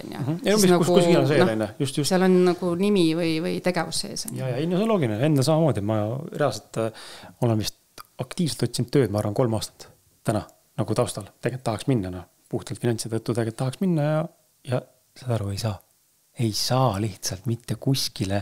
Ja see paneb mõtlema, mis toimub. No võt, sa pead ka minema kuskile vabatahtlikuks ja võib-olla peabki. Ja minema ütlema, et tere, mul on Kris, ma tahan teha selliseid asju, see on minu suur unistus, kas ma saan olla teie juures vabatahtlik. No, ja siis oledki 2 kuu pärast seal tööl lihtsalt ja nii ongi. Siis palun väga, visake mulle see maagiline kutse seal lauale ja ma tulen ja panustan. Ja, sa pead ise otsima endale selle koha, kuhu sa minna tahad. Ei oska otsida ilmselt. Ma arvan, et see on paljude probleem ka tegelikult. Nii noorte kui vanemate, ma ei tea, kust otsida, mida teha. Ei, mitte, et kust otsida, vaid et mis see unistus on, mida sa teha tahad, mis tööd sa teha tahad ja sinna minegi. Ja ikkagi maakondlik arenduskeskus on ju see koht ka tegelikult, kuhu minna rääkima nagu isegi Tallinnas kindlasti on. Muidugi. Mul on õnneks see, et mul on, ma käin Tallinna Tehnikaülikoolis ja mul peaks olema tunniplaanis 6 kuud praktikat ühes firmas, et see annab mulle nii-öelda avatud ukse vähemalt ühte sinna nii-öelda oksa.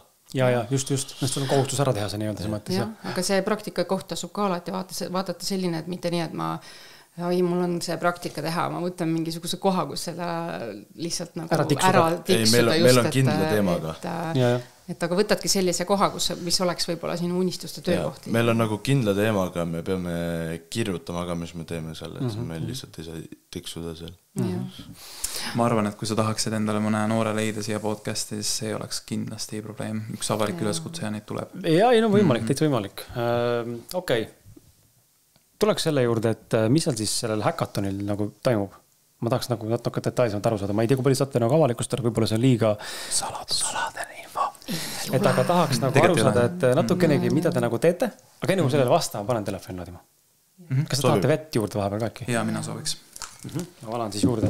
Ehk siis tuleme selle juurde, et mis seal siis toimub nende suletud uste taga, see on nagu see mingi seriaal oli, et suletud uste taga, mis seal toimub, paljastage siis Magic That is Happening. See on megalahe formaat. Kõik. Rohkem pole öelda. Päris suur rõhk on pandud sellistele soojendavatele tegevustele, et luua seal selline ühtne hoidev atmosfäär, et luua kultuur. Üleüldse igasuguse töö puhul, ma arvan, on esmatähtis, on see isegi mitte see, mida tehakse, vaid eelkõige see, kuidas tehakse. Kuigi ka see on väga oluline, mida me teeme, aga kõigepealt paneme paika selle, kuidas me seda teeme. Ja siis see oligi nii, minu ja Urmo roll oli luua seal see atmosfäär, tegelikult meie kõigi roll. Me lõime sellise hästi nagu siukse, Urmoga me ennem rääkisime läbi ka, see teine moderaator ja tegelikult Katrin oli seal päris tihti kõikide ees, et me mingis mõttes mudeldasime omavahelise suhtlusega ka seda, et kuidas me tahaksime näha nende kogukondade suhtlust ja meie omavaheline suhtlus oli siuke hästi chill, et see oli ikkagi selles mõttes, et eelarveline suur korraldatud asi, aga see, kuidas me ise võib-olla sellesse suhtlusime, oli ikkagi niimoodi, et me oleme siin kõik koos, teeme nüüd kõik koos neid ägedaid asju ja ma ei tea, see töötas. Et meil... Ja, see ei olnud nagu selline mingi raamidesse surutud mingisugune ametlik asi, vaid et pigem selline lõbus nädalavahetus väljas. Jah, täpselt. Et nagu sa ütlesid, vaata enne podcasti algust ka, et plaan on olemas, aga nüüd viskame plaani aklust välja midagi sellist. Põhimõtteliselt sama, et meil ikkagi, me olime väga detailideni läbi mõelnud kogu selle kava. Minuti pealt. Minuti pealt see oli kureeritud, aga ikkagi me ise vist meie loomuomaselt me pigem oleme vist ka sellised inimesed, et me toimime päris hästi sellises voolavas, natukene spontaanses õhustikus ja ikkagi me nagu järgisime seda kava. Aga tegelikult tekkis olukord, kus osalejad väga ei pidanud kella vaatama. Ehk siis see oli ka üks hästi selline vabastav asjaloo minu arust. Et meil ei olnud väga kellaajalisi asju.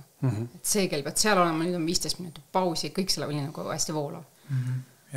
Ja siis siis oli loomulikult see häkatoni osa on, kus tiimid olid laudad ümber, neil olid see struktuur ette antud, et kuidas oma neid ideid arendada, mentorid olid juures ja toetasid ja siis vahepeal oli jälle hoopis midagi teissugust, et kus me tegime seal näiteks selline õine programm oli päris lahe, et meil oli Suure-Jaanis oli ööspa, kus olid siis saunarituaalid ja viktoriin ja mingi selline asi ja siis pärast seda meil oli üks üllatusesineja Viljandist Brett Hiob. Mega lahe, hästi lahe inimene. Mängis viiulit ja tegi selliseid laulumänge ja üli lahe. Ja siis pärast seda meil oli öömatk, ehk siis kuskil 1:30 öösel tuli buss sinna, kõik see toimus Suure-Jaani noortekeskuses peamiselt, aga ka siis Suure-Jaani koolis ka osad tegevused, aga ühesõnaga see kodu, mille me teadlikult tõime, siis oli seal Suure-Jaani noortekeskuses, seal toimus ka siis suurem osa häkkimisest ja siis kuskil 1:30 öösel pärast Bretti esinemist tuli buss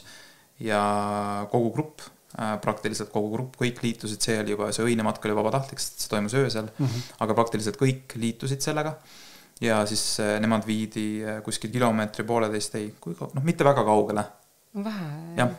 Natuke sõita. Veits oli. Ja ühesõnaga siis seal ootasid neid siuksed väga oskuslikud matkajuhid, kes olid ette valmistanud sellise õise programmi, kus me siis matkasime kuskil 1,5 kilomeetrit laternatega läbi metsa. Seal oli selline väliküünleid pandud, olime ringis, tegime seal siukseid mänge, siis oli klõgi oli valmis tehtud.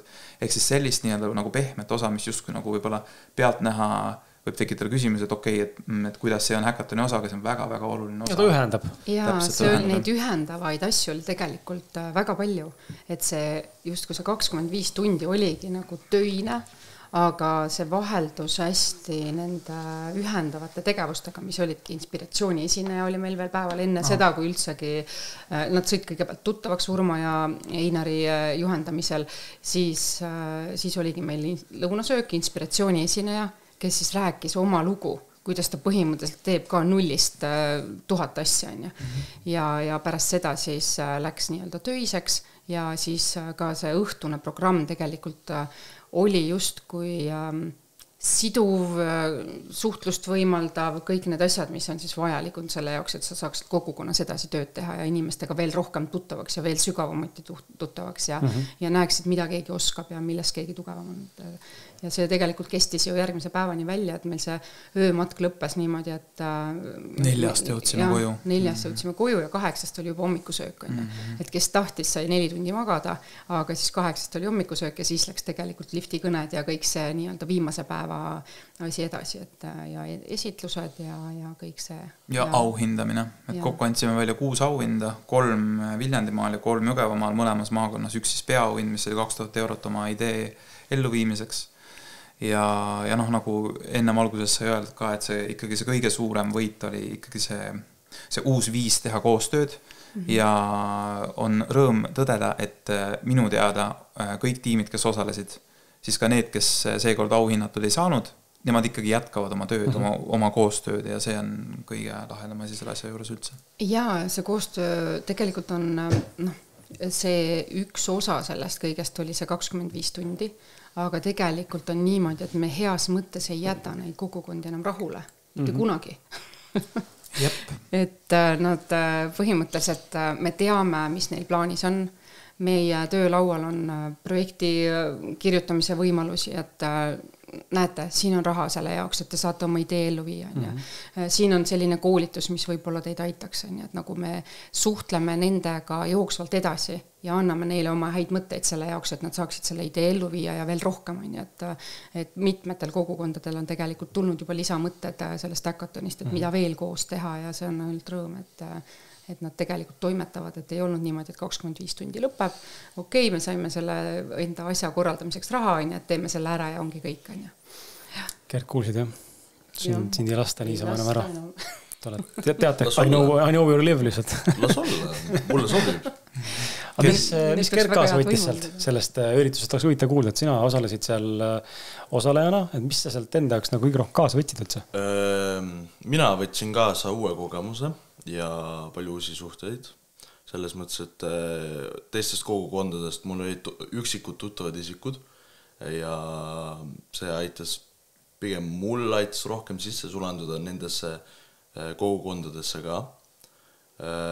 Selle 25 tunni jooksul see oli mugav, see oli avatud raamidega minu arvates ja kõik oli nagu soe tunne oli, kodune tunne, et sa lähed lihtsalt inimese juurde, sa suhtled, eriti need alguses 2-3 tundi erinevate inimestega suhtlemist, see andis nii-öelda järgmisele 22 tunnile juurde, et sa lihtsalt ei istunud seal nurgas, vaid sa ainult vestlesid, su mõtted peegeldusid, sa said uusi ideid, uusi vaatenurki, et selles suhtes, et mulle isiklikult andis see juurde silmavaadet või jah, ja uusi kogemusi ja vestlusi ja siis uusi nii-öelda mõtlemisviise.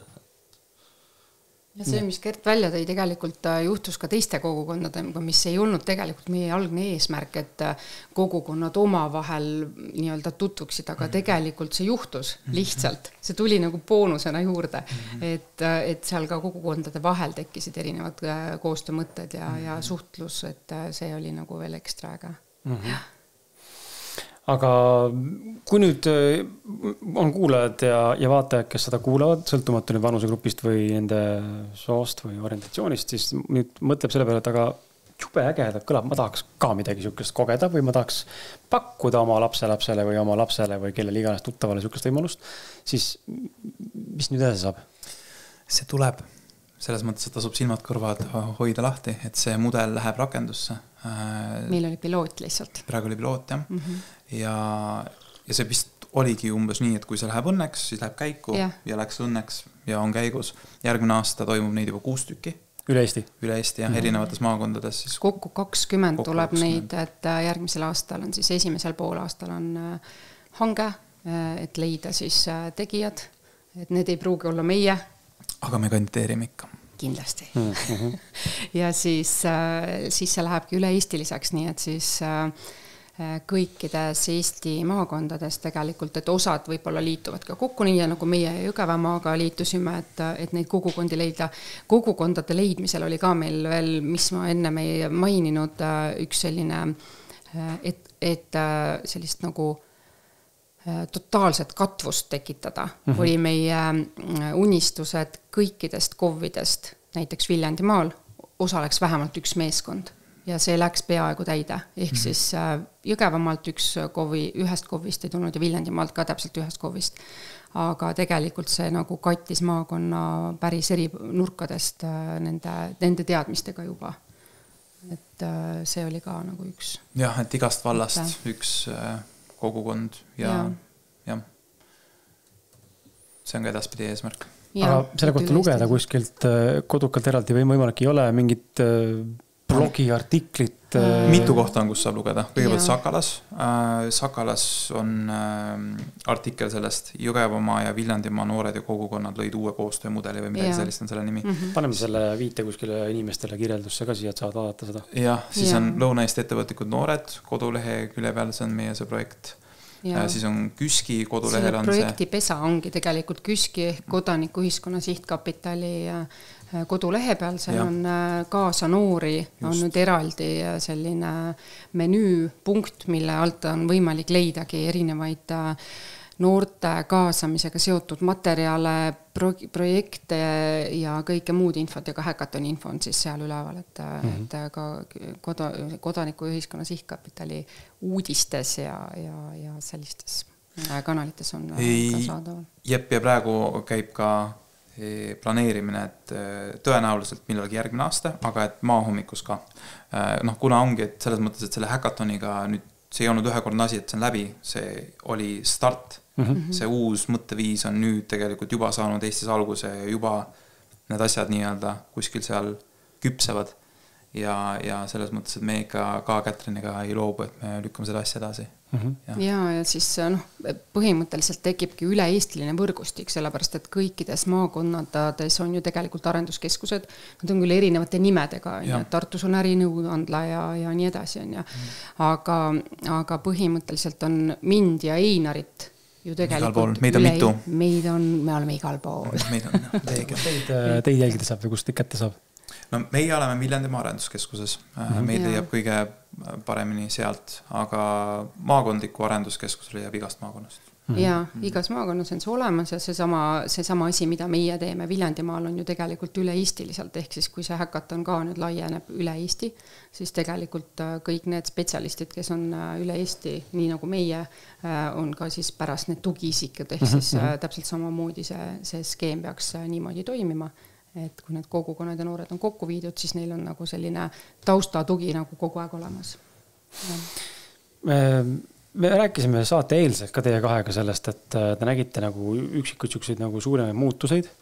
Lihtsalt mõned välja tuua äkki ja äkki Gert tahab ka täiendada, et kui vaadata nüüd seda, et mis oli see ootus, mis oli see eeldus ja mis siis tegelikult tulemus oli ja millised need suurimad muutused nii noorte kui ka vanema generatsiooni või ütleme siis täiskasvanud inimese esindajate seas, et kas oli seal mingisugune mõttemustri muutus või oli seal siis, et maailma pilt läks nagu silmaring avarnes või kas oli midagi välja toodud eraldi või mis te märkasite ka, mis tegelikult inimestes nagu shifti tekitas? No kogukondade poole pealt kindlasti see, et nii nagu ka tagasisides välja toodi tegelikult see, et nad ei teadnudki, kui ägedad noored neil kogukonnas elavad. Et see nagu kindlasti nüüd laienes üle maa. Ja noorte koha pealt sama asi, et ennem äkki ikkagi vaata, et noori koheldi kogu selle ürituse vältel ja ka nüüd jätkuvalt nendes töörühmades kui võrdseid osalisi. Ja mina nägin enesekindluse kasvu ja see samamoodi seda mingit sellist sära nende osalenud noorte silmis, et ma arvan, et see on üks hästi oluline osa. Tead, see võrdselt kohtlemine ei ole üldse ainult noortega seotud, aga noortel on see väga oluline. Aga ma mõtlen selle peale, et kui ma olin väike, ma ei tea, ütleme 5, 6, 7 aastane, isal käis sõber kogu aeg külas, vene sõber, eks ole, vene rahvusest, mina taga suheldud ei saanud, sest ta rääkis vene keelt. Aga ma mäletan iga kord, kui ta tuli külla, ta teretas mind kättpidi nagu suurt meesterahvast ja minust tekitas see tohutut nagu sükust tunnet, nagu et kõva mees vaatama. Et nagu respekti tunne tekkis, et mind võetakse kui võrdselt, kuigi obviously meil laps on, aga see, et ta surus kätt väikse poisil niimoodi nagu suure mehel, oli minu jaoks nagu hästi nagu tunnustan märkma, et ja nüüd vanema seas ka ma olen märganud seda, et olles kokku saanud siin podcasti vältel, ma ei tea, ma olen üle 300 külalise vestenud. Alustades võib-olla inimest, kes on täiesti tundmatu, lõpetades siin, ma ei tea, Peep Painud ja Kaido Pajumaad ja Urmas Sõõrumaadega. Siis näha seda, kuidas need inimesed võtavad mind kui endaga võrdset. On mind ka täiskasvanuna tekitanud tohutu enesekindluse. Nagu, et vau, Urmas Sõõrumaa on kuidagi nii chill. Ta üldse ei vaata viltu mind. Päris inimene. Ja see jätku ja see ei lõppe ainult saate formaadis, see ei ole nagu näiline maski kandmine, me siin näitame sulle, me võtame üksteist võrdselt, vaid see jätkub. Peimust on väga hea sõber täna. Või lapse kooli minnes aktusel nägin Urmas Sõõrumaad. Ütlesin, tere Urmas. Tšau Kris. Kus sa siin teed? Mul on ka lapselaps siin koolis.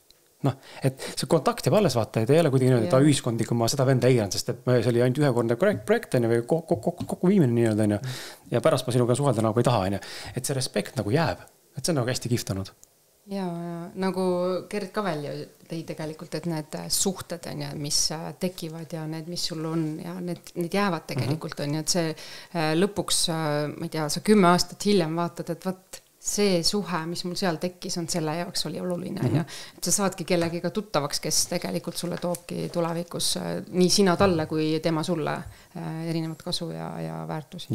Jah, et me ei näe alati kohe seda erakordset mõju, mis ongi, mis kelle iganes puhul vaata, kui meid koheldaks austusega, see alati jätab meis jälje. Aga et selles noores ka kahtlemata, et kui teda võetakse kui võrdset partnerit, et nagu sa ka oled tegelikult olnud ju mitu näidet ka juba saate jooksul täna enda minevikust, mis tulevad sul väga eredalt meelde, et kus sind kaasati kui võrdset partnerit, kus sind koheldi austusega. Et see hackathon võib-olla on ühest küljest üks selline hea formaat, kus noored saavad seda mingis mõttes kogeda. Aga et selline nii-öelda austav käitumine võimestab ükskõik keda, ükskõik millises kontekstis alati. Aga kuidas, võtame nagu laiemalt korraks vaatleme nagu seda, mis teil toimus on ja kanname see üle nagu igapäevaelluse mõttes ka. Olgu ta siis koolikaaslastega või klassivendade, klassiõdetega suhtlemine või töökolleegidega või kodus partneriga või ema-isa vahel, mis iganes veel. Et inimesed on väga erinevad. Inimesed on hästi erinevad, iseloomud erinevad, temperament on erinev, huumor on erinev, ma ei tea, mis iganes need faktorid on. Ise kogesin seda ka nägin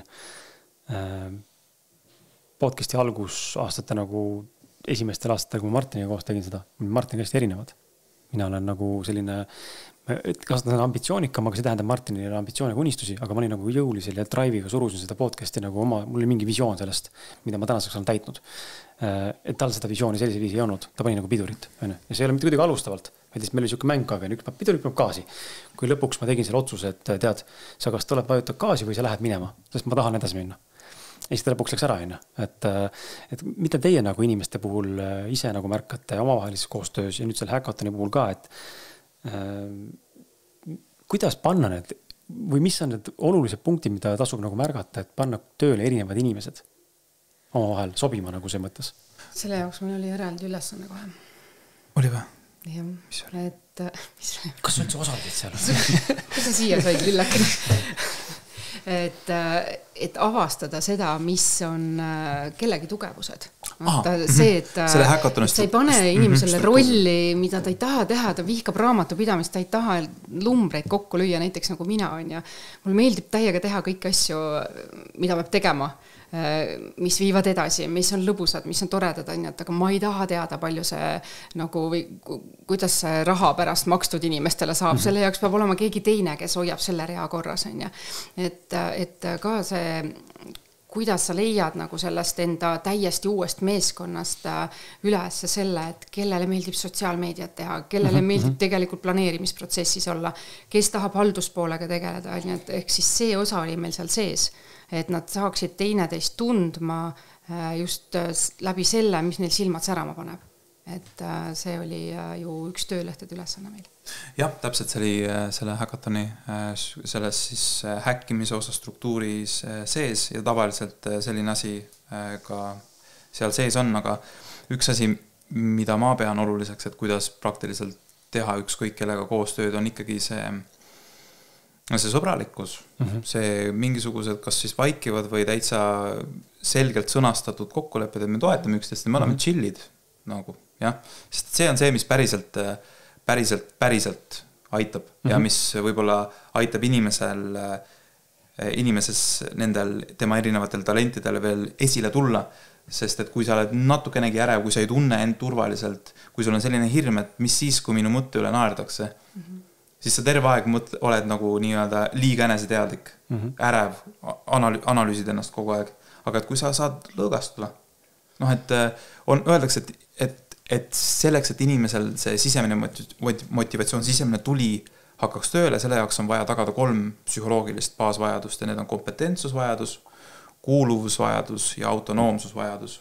Ehk siis see, et ta tunneb, et need ülesanded, mis talle on antud, on tema võimete kohased ja et ta tajub end kompetentsena, et isegi kui ta eksib. Et ta loob väärtust. Ja et kui et tal on nii-öelda see turvalisus teha seal seda, mida ta teeb, ilma et keegi naeraks näiteks üle või midagi sellist. Jaa, sest meil oli nagu see sisse ehitatud tegelikult sinna, et mida me ka väga jälgisime niimoodi taustalt ja selliselt nagu kogu aeg mitte ei öelnud seal, et kuule, sa teed seda valesti ja ei lasknud ka nii-öelda meeskonnal üksteist tühistada, vaid et mentorite hästi suur roll oli tegelikult seal see, et märgata neid olukordi, kui keegi räägib üle, tuletada meelde, kui kellelgi on mingi mõte, siis mitte, et ei, see ei lähe, vaid et miks ei lähe, et hästi ilusasti ära põhjendada ja tegelikult see mentorite taustajõud oli seal nagu selles osas väga palju abiks. Oli küll, jah. Jah, aga võib-olla ka, ma mõtleks, et see taust, mis me lõime, see ikkagi see kultuur, mis me oma enda võib-olla modelleerimisega ka sinna ikkagi nagu paika panime, oli ka tegelikult miski, või seda viimases ringis ma mäletan, keegi ütles ka, et mis oli nagu kasuks või mis inspireeris ja siis üks noor tõi välja ka selle, et nii-öelda nende eestvedajate hea energia. Ja see on täpselt see, millest me räägime. Ja ma olen kirjandusest olen seda ka lugenud ja kogenud, et vahetevahel see üks viga, mis minu hinnangul vahel tehakse juhtimises, on see, et liigne keskendumine tulemustele ja kultuur on kuidagi teisejärguline. Et kõigepealt paneme tulemused paika ja siis tegeleme sellega, et me omavahel hästi läbi saaks. Ma arvan, et tulemused on hästi olulised ja kindlalt need kokkulepped peavad pidama, aga kui me ei hoolitse omavaheliste suhete eest ja kui me ikkagi igapäevaselt ei tegele selle nagu suhete alase hügieeniga justkui nagu, siis varem või hiljem need tulemused kannatavad ja niikuinii ei ole lahe tööd teha. Ja sellised inspiratsioon ka, sinu sees ei ole inspiratsiooni jaoks ruumi, kui sa kogu aeg pead muretsema. Siuke küsimus, Gert, alustaks sinust vastamisega ja teised saavad nii kaua mõelda siis. Kui me räägime erinevatest enda eluetappidel, sa võrdlemisi noor, aga sul kindlasti on ka värskeid mälestusi sellest, et millised on võib-olla mõned meelde jäädavamad või sügavamad, tugevamad sellised mälestused millestki, mis on sulle korda läinud. Ja ma pean silmas just valusamaid kogemusi, mis on olnud nagu siis samad saate alguses mainisid ka seda failimist, on ju. Et mis on olnud sellised läbi suuremad, valusamad kogemused, mis sa võib-olla oled saanud läbi erinevate selliste, ma ei teagi, formaatide tegutsemiste, enesületuste ja kas sa oled jõudnud midagi neist ka õppida või mis sa oled nendest järeldanud?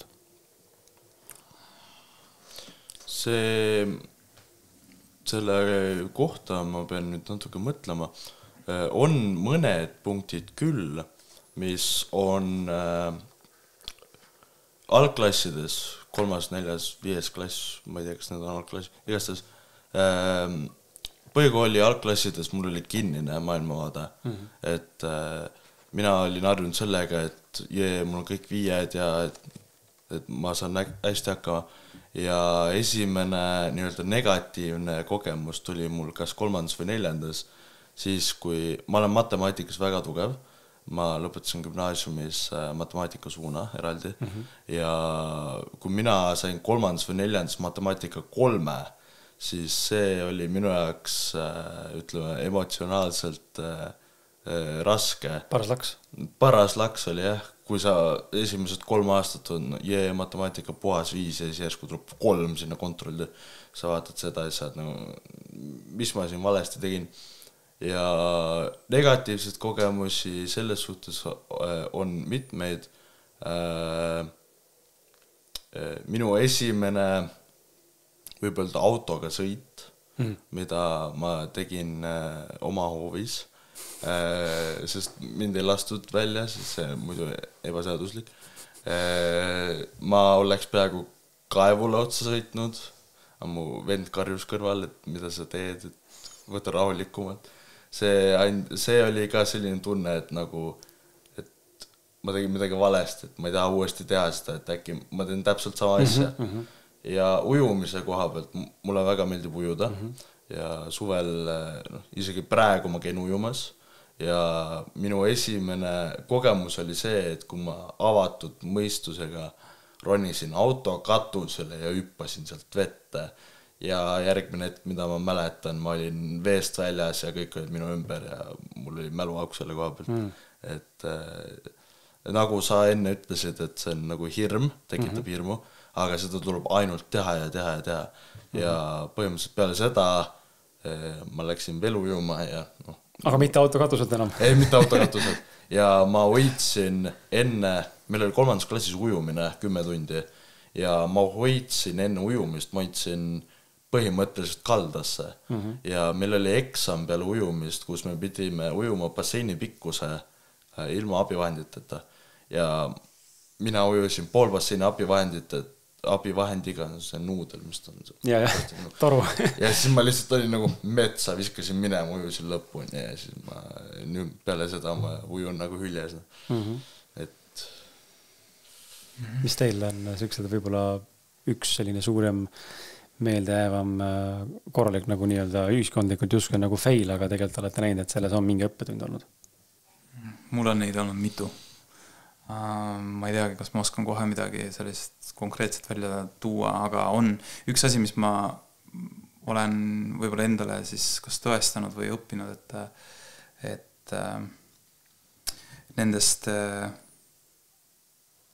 kõige sügavamatest aukudest võib tegelikult, kui sa ei loobu, on ju, et kui sa lööd käega, siis mõtled, et savi vahet ei ole, ma olen sakin nüüd terve ülejäänud oma elu, siis ma ei tea, kas midagi paremaks läheb, aga et kui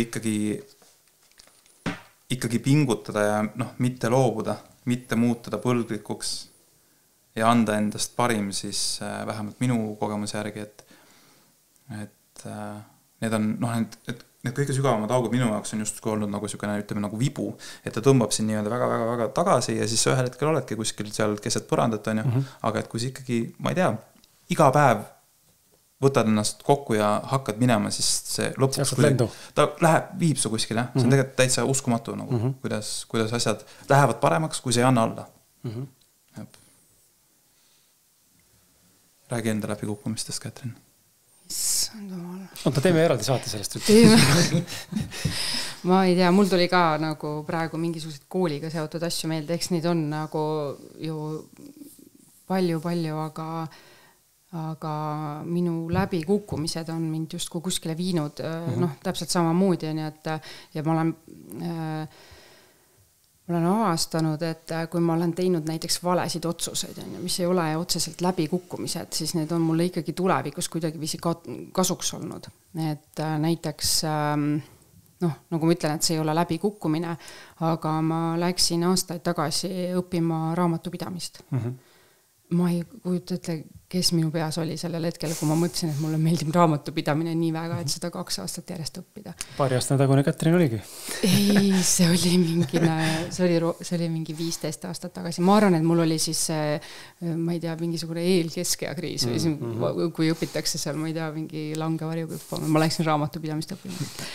Et sellel hetkel, nagu ma tegingi see 2 aastat läbi ja kõik see oli siis nii toreda, kui ta sellel hetkel olla sai.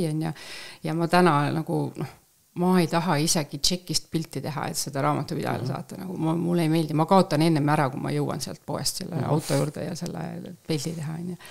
Aga see, ma loen seda enda läbi kukkumiseks, sellepärast nagu tõesti 2 aastat käisin koolis, 2 aastat.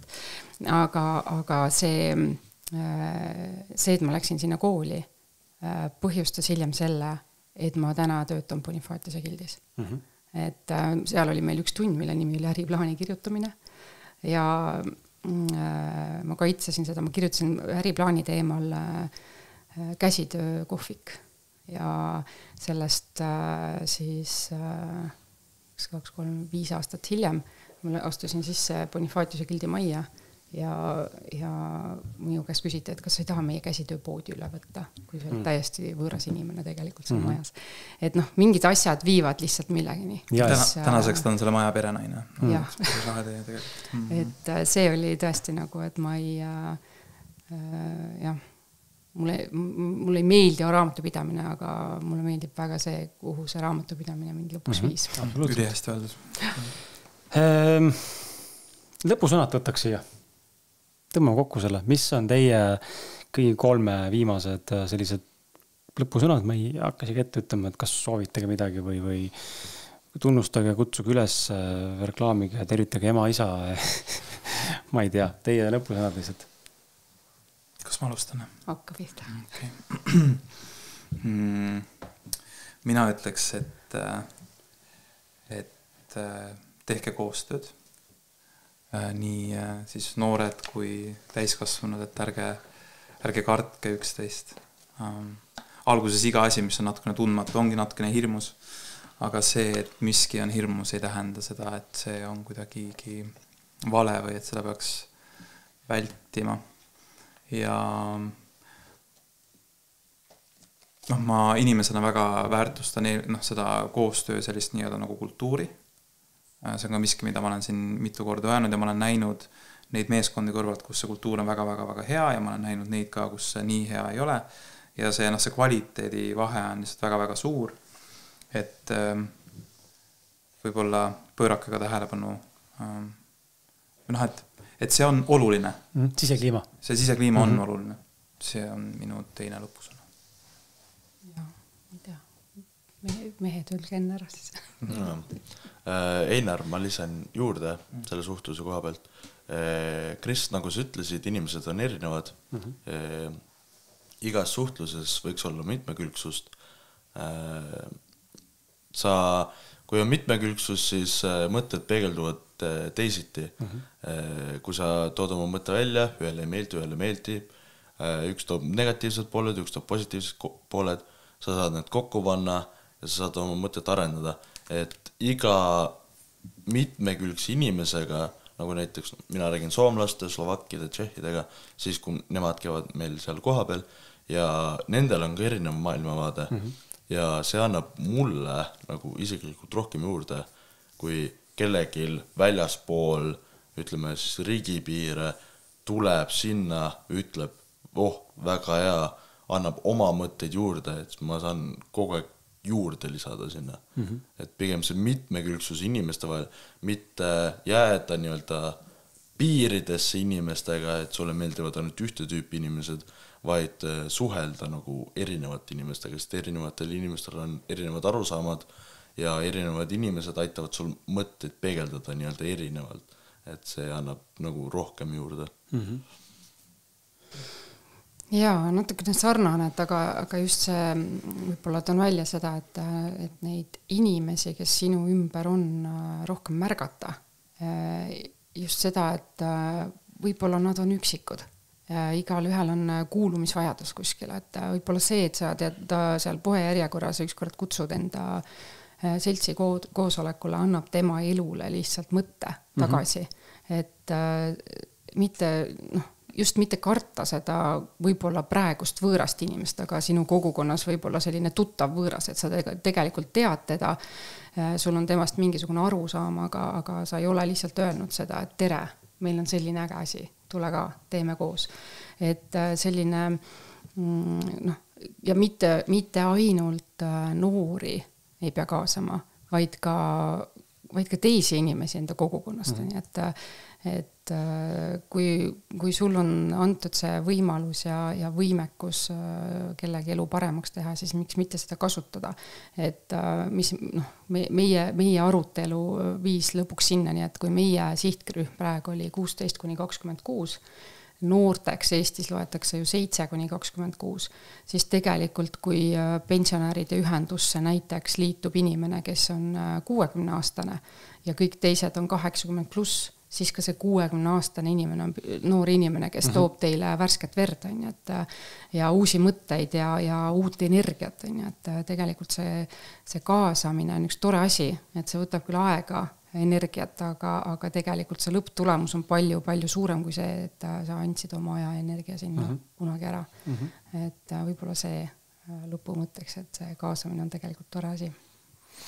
Just, ja sellepärast olen ka mina siin oma enda vaatajate kuulajatega ja 7 aastat teda teen veel, võib-olla teen veel 10 aastat, võib-olla teen surmani, ma ei tea, aga et rikastada seda maailmavaadata, ega see muud ei olegi, sest et iga inimene, kes on külas, toob alati iga saatega nagu uut perspektiivi ja kuigi need teemad, mõtlen läbi 500 episoodi, neid teemasid tegelikult on umbes 20-25 erinevat, kõik räägivad tegelikult samast ajast läbi erinev nurga, aga see erinev nurk rikastab, sest et võib-olla ma pean kuulma inimesena 10 korda, kuidas keegi räägib mulle sellest, et ma ei tea, mis iganes teema, neist tuleb keegi Kertene ja ütleb seda 11 korda, aga talle nüüd klikkas selle kuulajal just nüüd see Kerdi jutt, selles samas asjas, mida ta kuulub võib-olla 10 korda varasemalt siin saates ja kuskil mujal. Nii et andke aga tuld, kuulake, rikastage teineteist nende kogemuste vestlustega, kui sinus on olemas inimesena see soov jagada, olla ja kuuluda, kõigil seda ei ole, ma tean, on introvertsemad inimesi ja see on jumal okei. Aga kui sa oled inimene, kes tahab natukenegi väljapoole anda ja kuskile kuuluda, kellegi suhelda, siis tuld. Ja ma ei teagi. Ma tänan teid 3 teie aja eest, tulite kaugelt mulle siia külla, nüüd on teil mõnus pimeda sõit tagasi. Sina elad vist Tallinnas nüüd? Ühikas. Okay. Ma olen homme koju. Kus kandis sul Ühikas on? Nõmmel. Siis selle väga pikk minna, natukene. Sa viskad ära või? Ma viin ära, jah. No, siis on lähna. Ja mina tänan teid, head kuulajad, vaatajad, et olite meiega. Ja ma ei teagi, kui sind kõnetas, siis võtta ühendust. Minu kaudu saab ka kontakti, kui see ei leia. Ja mine tea, äkki kohtume juba järgmisel hackathonil. Jah, ja kui mingid mõtted on, siis meie ootame ka kõnesid ja kirju. Et tuli mõte, meie ootame kaasa. Just. Ciao, ciao. Ciao.